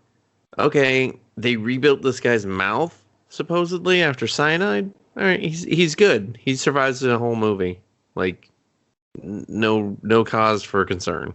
Yeah, it just the performances were fine, though, but I just didn't care about anyone. Yeah, that's because the performances were fine, but they weren't great. Like, no one did draw out anything from them. They were just everyone, and that's why everyone is serviceable in the movie. But I really think they were maybe a little confused on the script at times and like the explanation for stuff. Maybe that's what it was, or maybe I couldn't personally get into it, so it just really, it didn't have the full buy-in from me. So I was just kind of like, okay, we're off to the next. Yeah. Exposition dump. So he watches them unload this helicopter. He's sneaking around, and he opened Sador fucking opened some case, and it's from the future. I'm just gonna say it's from the future. At some point they already alluded to this case too, so it's like the second time we're seeing this case. And it has like instructions and gold, which, not gold. It has the alloy that they make these inverted bullets from, supposedly, but not really, as you find out, because you just have to bring a gun through this inversion thing and you're done. But he beats a guy to death with the gold, and then they find the protagonist, and so they bring him out, and he's just like, you need me to get the plutonium. I was just curious, blah, blah, blah, blah, blah. And then he gives him a bar of gold or whatever. What's my cut? What's my down payment? Why am I going to risk the plutonium for you? Again, he's playing up this whole I'm an arms dealer thing, but it's like no one believes you. So and that's where I say it's like a con artist movie, because it's like they both know the con and they're just trying to out-con each other. And then the audience has to just sit there and struggle through it because it's boring and dumb, and you're just like, I already get it. Is this the Thomas Crown Affair? Is this Ocean's 14? Are there 14 of them now? Didn't one of them die? I don't remember. And he did. He was the good one too. Oh. But so then there's just like, okay, we're off to Tillman or whatever. We're gonna go do this practical stunt shit that Nolan loves. And he's just like, I need a fire truck, a bus, something else, a couple other cars, like a crane truck. And we're gonna like pin them together, like smash both the cars and keep them driving so that they don't send police after us. And this scene, Kevin, was so fucking boring. It was just so long. It was just very long to break into a truck. It should have been cool, but it just never hit the truck. Like, I was kind of this is the only thing I knew about the movie before I watched it, was there's going to be a cool like highway action scene. And when you watch the scene of breaking into the truck to get the case that has one of the pieces in it, there's all this car fuckery that's happening. And there's a part where you see this new car that gets introduced, and it gets really just too much attention drawn to it. Yeah. And it's just like, all right, well, I guess we'll see that car again, or I'll see who was driving that car. Well, I knew shit was up when I saw the BMW had a broken mirror. I was like, no. I was like, that's some reverse time shit. Okay. Yeah. I mean, the movie constantly toys with like what part of the reverse future time you're in, like you're watching, right? And you're slowly discovering more stuff as the protagonist is, as I assume he's trying to get to the point where he remembers that he is literally the protagonist for everything. Yeah. And it's just so grueling to kind of get there, because you kind of get the hints. I mean, I'm granted there was probably more minute ones, but if you were paying attention, this is like an hour, 30, 40 minutes into it. So you're like, damn, I got another fucking 30 minutes or so. And it just, God, it keeps going. I mean, you can probably go pretty quickly through this. It just does this action scene. Yeah, it does an action scene. We see eventually Brogna shows up going backwards in a car. And he's got this mask on. He's got the wife there. He's like, give me the shit. And he's just like, okay, sure. And he throws him this case. And because it's inverted, he catches it perfectly across, highway going X amount of speed. I mean, it's kind of cool. He skips it across the hood and he still grabs it. Yeah. I mean, and again, like little shit like that, I did enjoy. I enjoyed that shit, I wanted to be more of that. Like when they were fucking around with the bullet, I thought that was cool. And then they never did it again till this scene. And it was like, okay, so we're just really only using that when it's convenient for something to happen. And so they go through. He eventually jumps into the other car because they bail out. And he stops the car, saves her again because he's got to save her. She's a constant damsel. I was trying to think of, like, what does she represent for the character, right? I thought, does she represent, is there like some sort of significance for her character? Does it stand for something in society? Is the struggle of her, what is it? Pretty sure that was just Chris Nolan's mom raising him single, like a single mom. Jesus. Dude, because that's the thing is you got to remember, like, Chris Nolan has a massive ego. So even though this story is trying to tell a story and do stuff, I really, truly believe he's one of those writers that puts himself, a little piece of himself, into every fucking character. And every character comes from someone he knows in his life or whatever.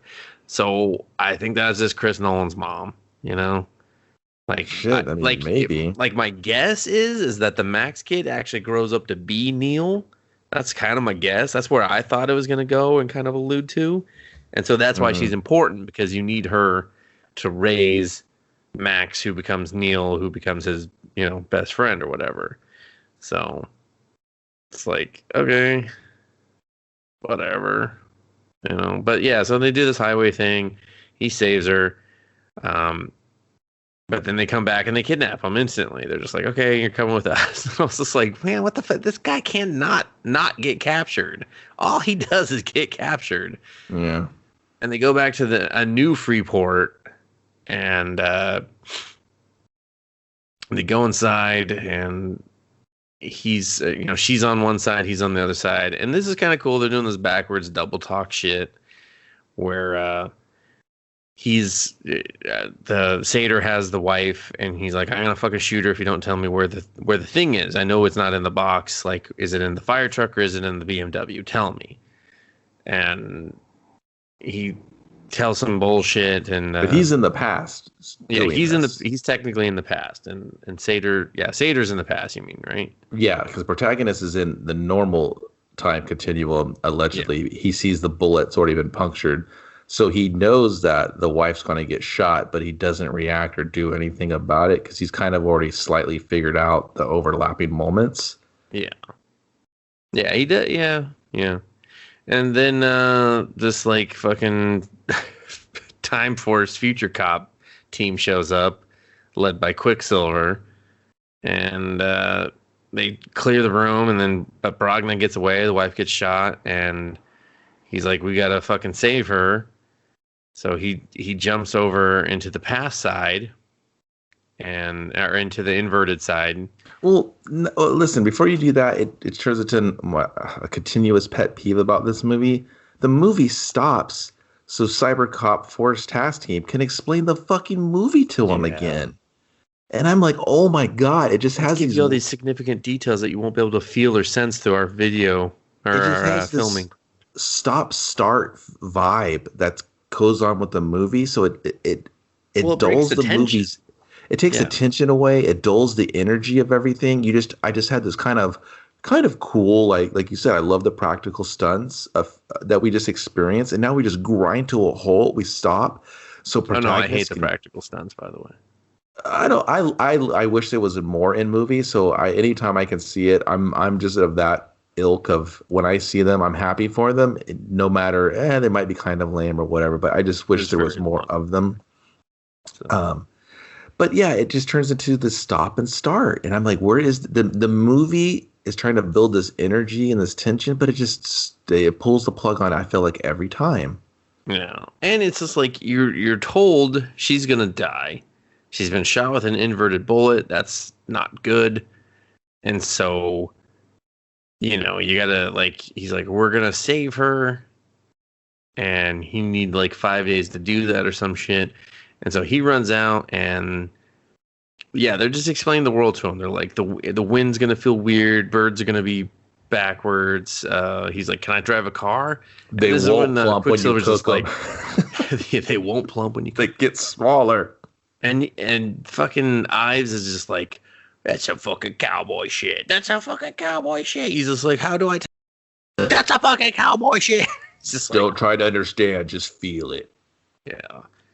And so the first thing he does, he goes and he gets into a goddamn car, and then we see like essentially what's the third part of this highway scene where he passed the item to himself, but then he just ends up fucking it up and giving it to Sador anyway, and they find him knocked out again, and he's just asleep again in the cargo container going to Oslo because Neil figured out, oh, we need to go back to Oslo.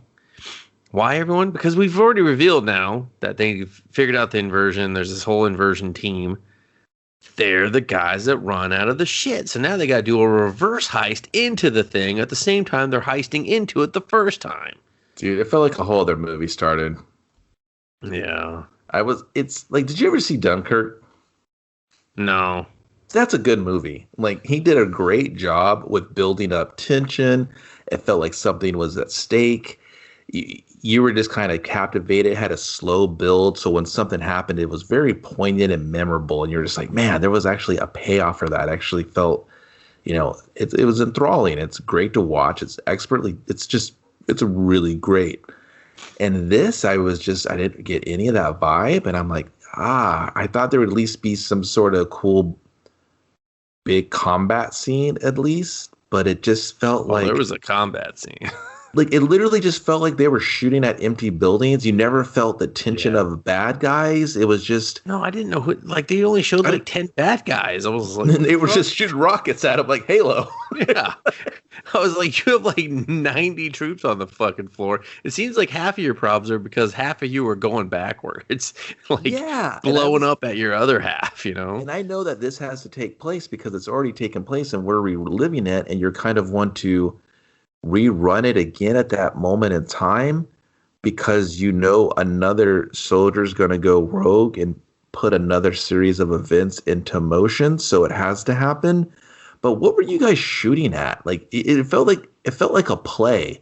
Everyone would just kind of run, tumble, pretend you shoot a gun, fall back, look over here, get scared. You know what I mean? Lifeless. Even then, I don't even think they got scared. Like, they only showed like a couple of deaths too. It just I was just being real facetious when I said that. Yeah, it's but it kind of turned into the Neil movie at this part where Neil's does. Like, I got this, guys. Yeah, they're in the shipping container for a while. She's alive, of course, and he's like, Neil, you know too much, and he kind of talks to him about shit. And so they're traveling. It's important to acknowledge that they're traveling backwards in time. And they're going to all the same places, essentially. So they go, once they go through the bullshit at the Freeport, which I don't even know why they just have to be there, I guess. They just have to be there for whatever reason, so they can kind of like stop going backwards, I guess, because he comes out and he's like, I thought that was the catalyst moment where they pinpointed it to there where they can line everything up and stop him because it's further back from that. Because she talks about being on like a trip and everything like that. So they go back to that point so they can save her life. And then they go back even further. And then once they go to the base, we had to talk to. Actually, we go all the way back to Oslo right before the shit, and he has to talk to Priya or whatever her name is, and he's like, "Hey, what the fuck? You know, like we can stop this guy, but I want you to, like, no one touches her because I know you're gonna clean up messes, and there could be no witnesses or whatever." And he's like, how are you gonna fucking stop him? And like, oh, we're gonna use the same technology. He's like, you're gonna use the same technology you're trying to fight against? She's just like, let me talk about the Manhattan Project for a while. And so she introduces this algorithm and shit of, there's some mad scientist in the future who has created this algorithm that will, when used or whatever, invert our timeline, our world, and basically make us cease to exist. Right, because it's what is this? Somebody say it's not time, but mind inversion or something. Yeah.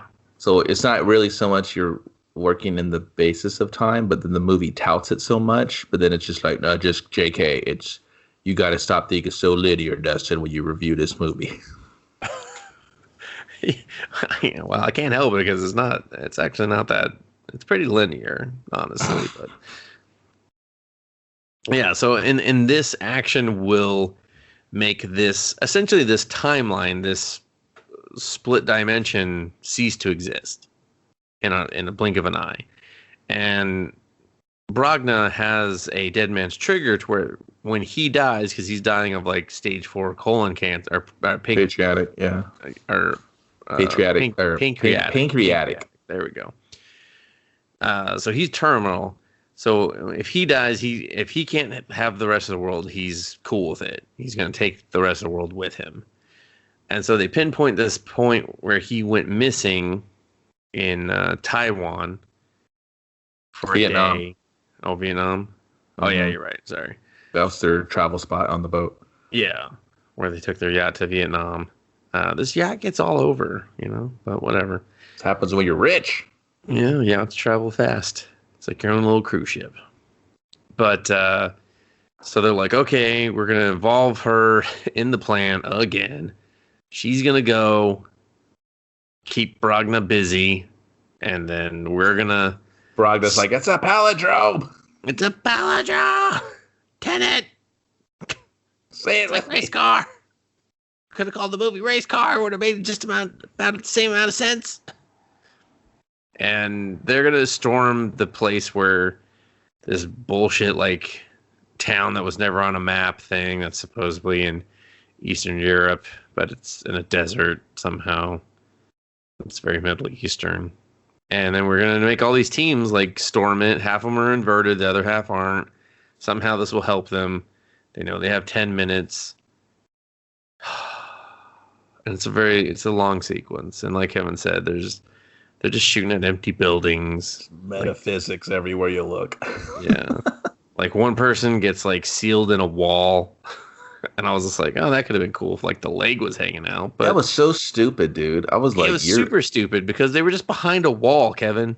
It wasn't like it didn't hurt them. The wall was hollow inside. Yeah, I was like, that was weak shit. He was just like, no, you're gonna be trapped there for 10 minutes. It's just like, okay, whatever. Yeah, and then this is where it super becomes the Neil show. It's because Neil just does some cowboy shit. But the protagonist and Quicksilver, they go down this tunnel. They set off this very obvious trap. I guess when you're just like, half the shit's inverted, I don't know where I'm walking. And then they find a locked gate and a dead body. And that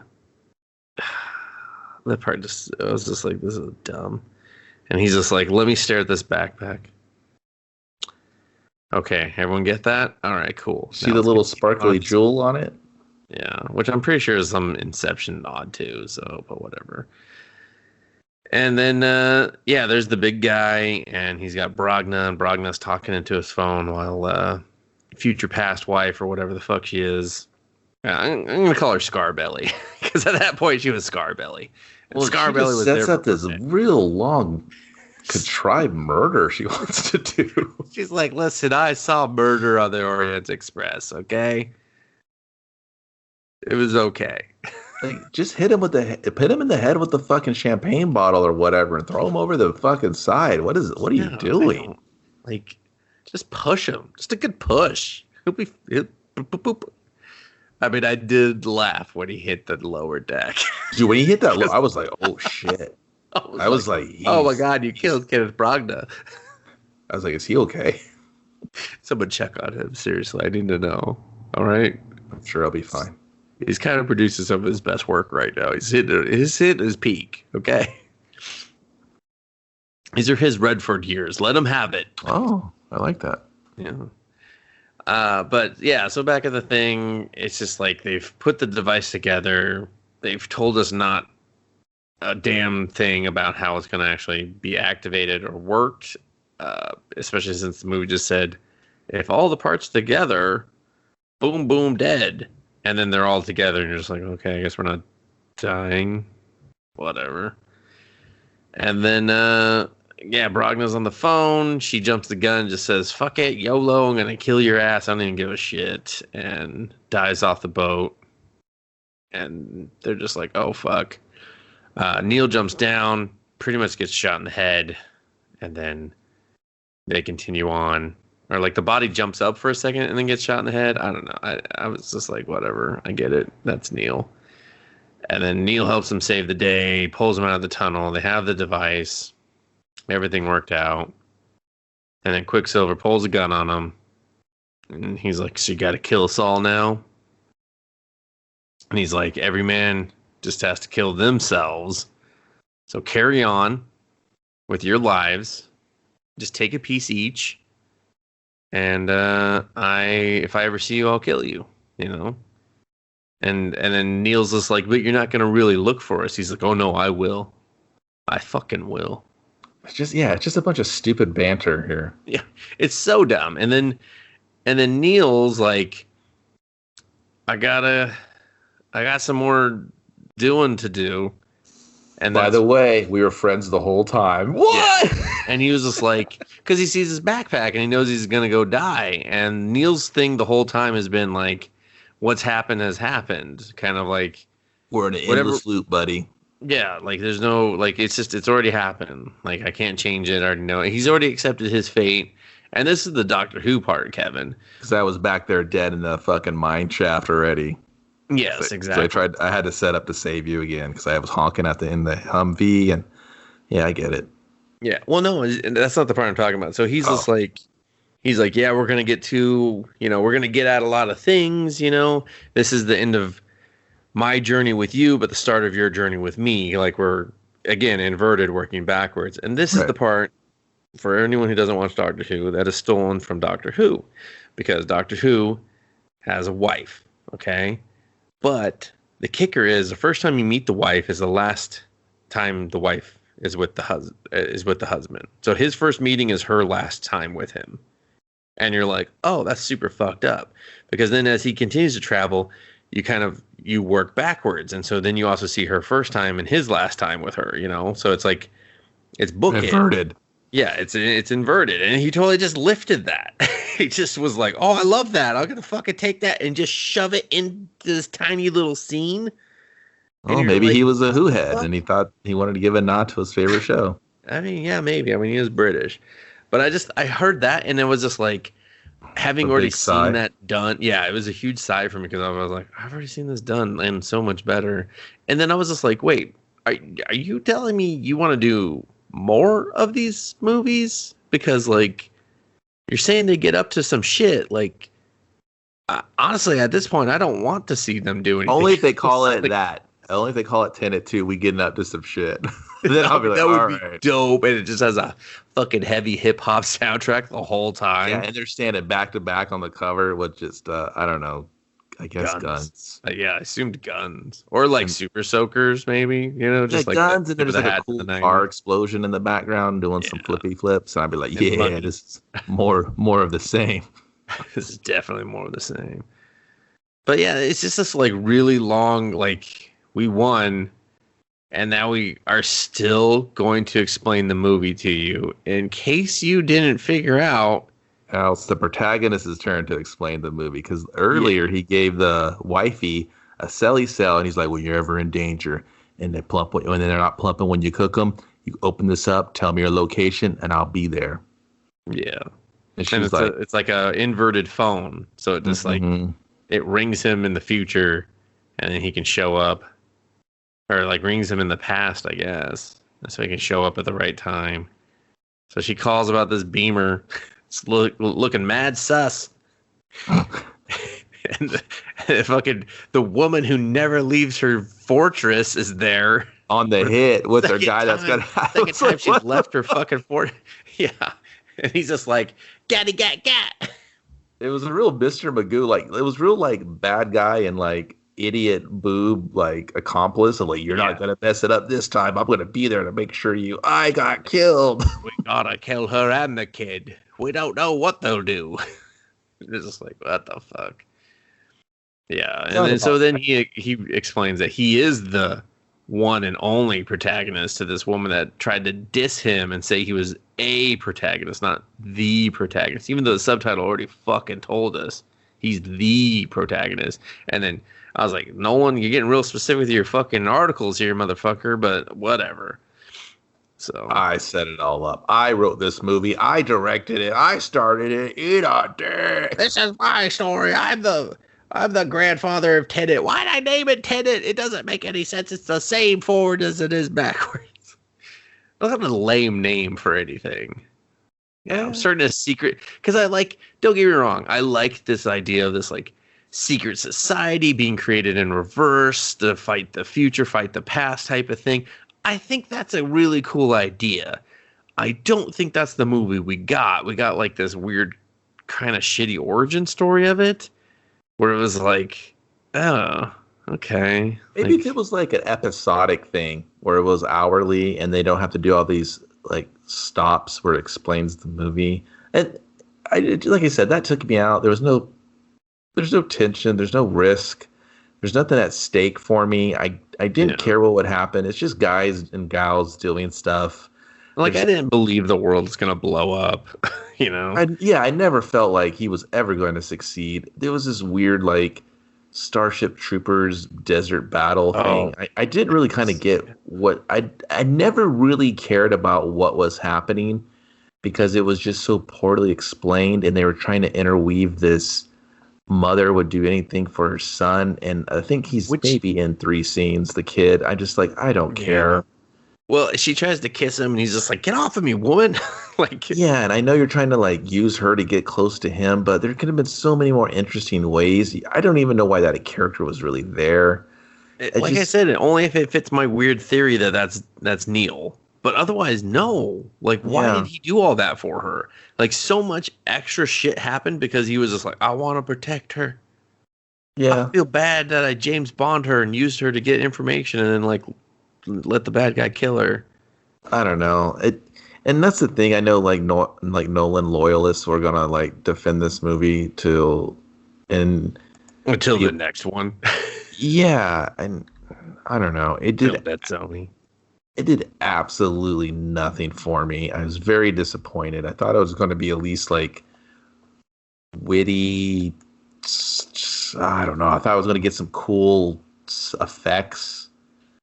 Yeah, that the backward shit would be cool, but it was only cool when like a bullet was going backwards. No, dude, inverted. Remember? Inverted. Like, you got to free your mind, bro.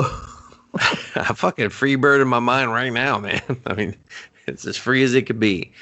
Yeah, I liked that, like, that little nugget at the end of, you know, even though it was stolen from Doctor Who, it's still cool. It's still a cool idea where he's just like, this is the end of my story, but the beginning of yours, and then like this whole like crossing backwards, but still the tease of maybe more. Like I said, the characters weren't terrible; they were just hollow. Like I think Patterson does a great job.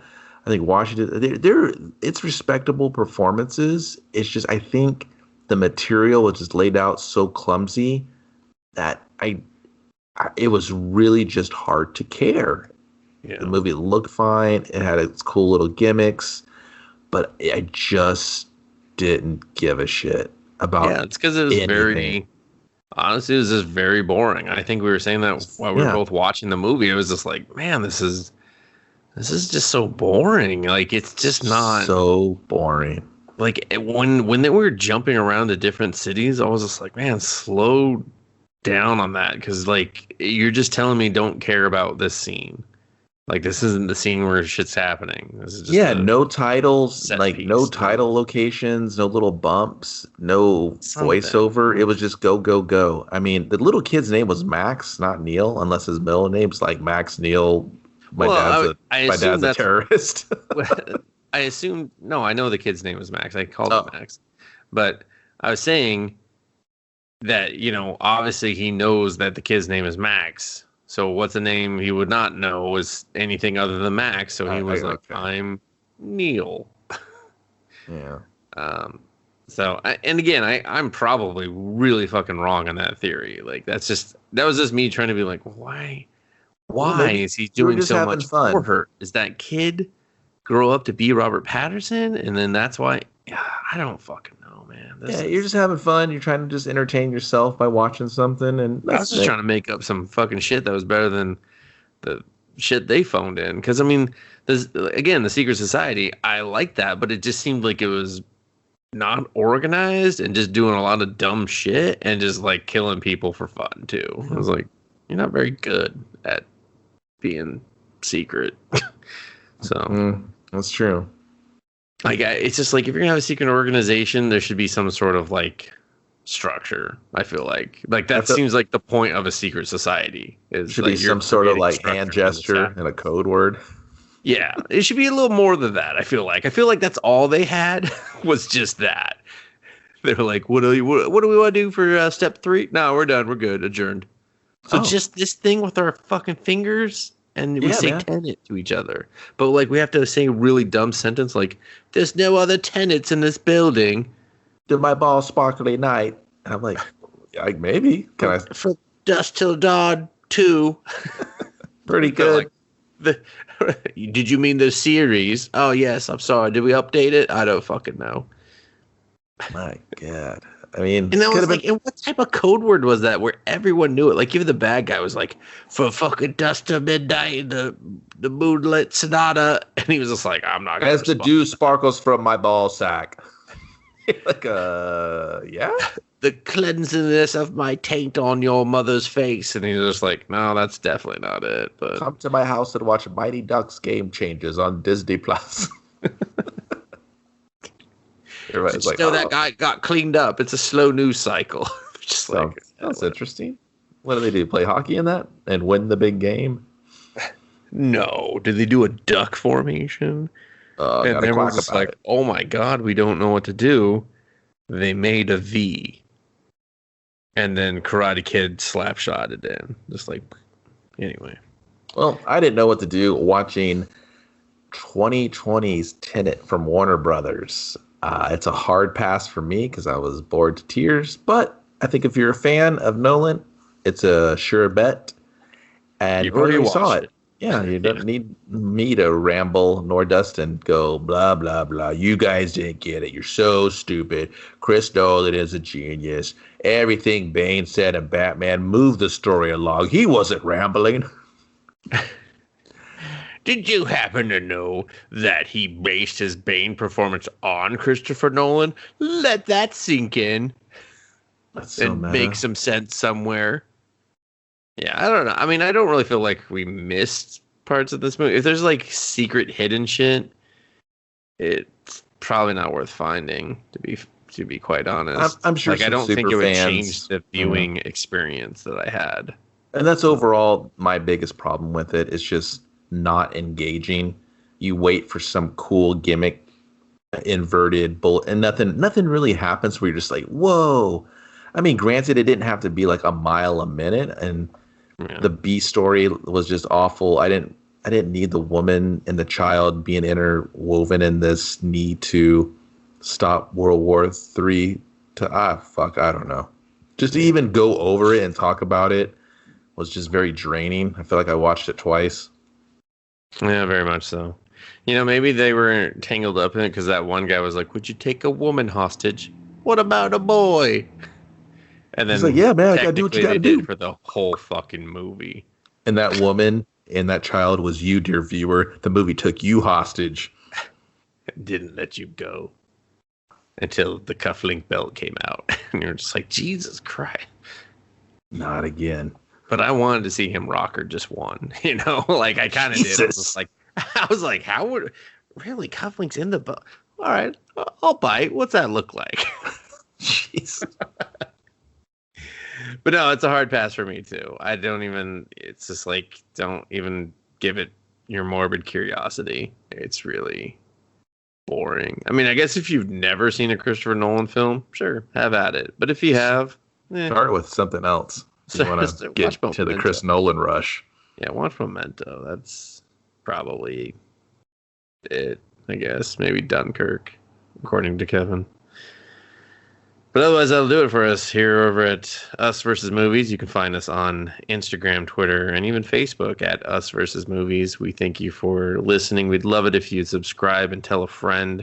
You can find us on any podcast platform because it's just how the world works now. And that's amazing, too, by the way. You don't have to go to any exclusive shit. And otherwise, find us on the YouTube, which is run by Mr. Kevin Beckham, who will take us out. See you later. Yeah. That was an inverted one.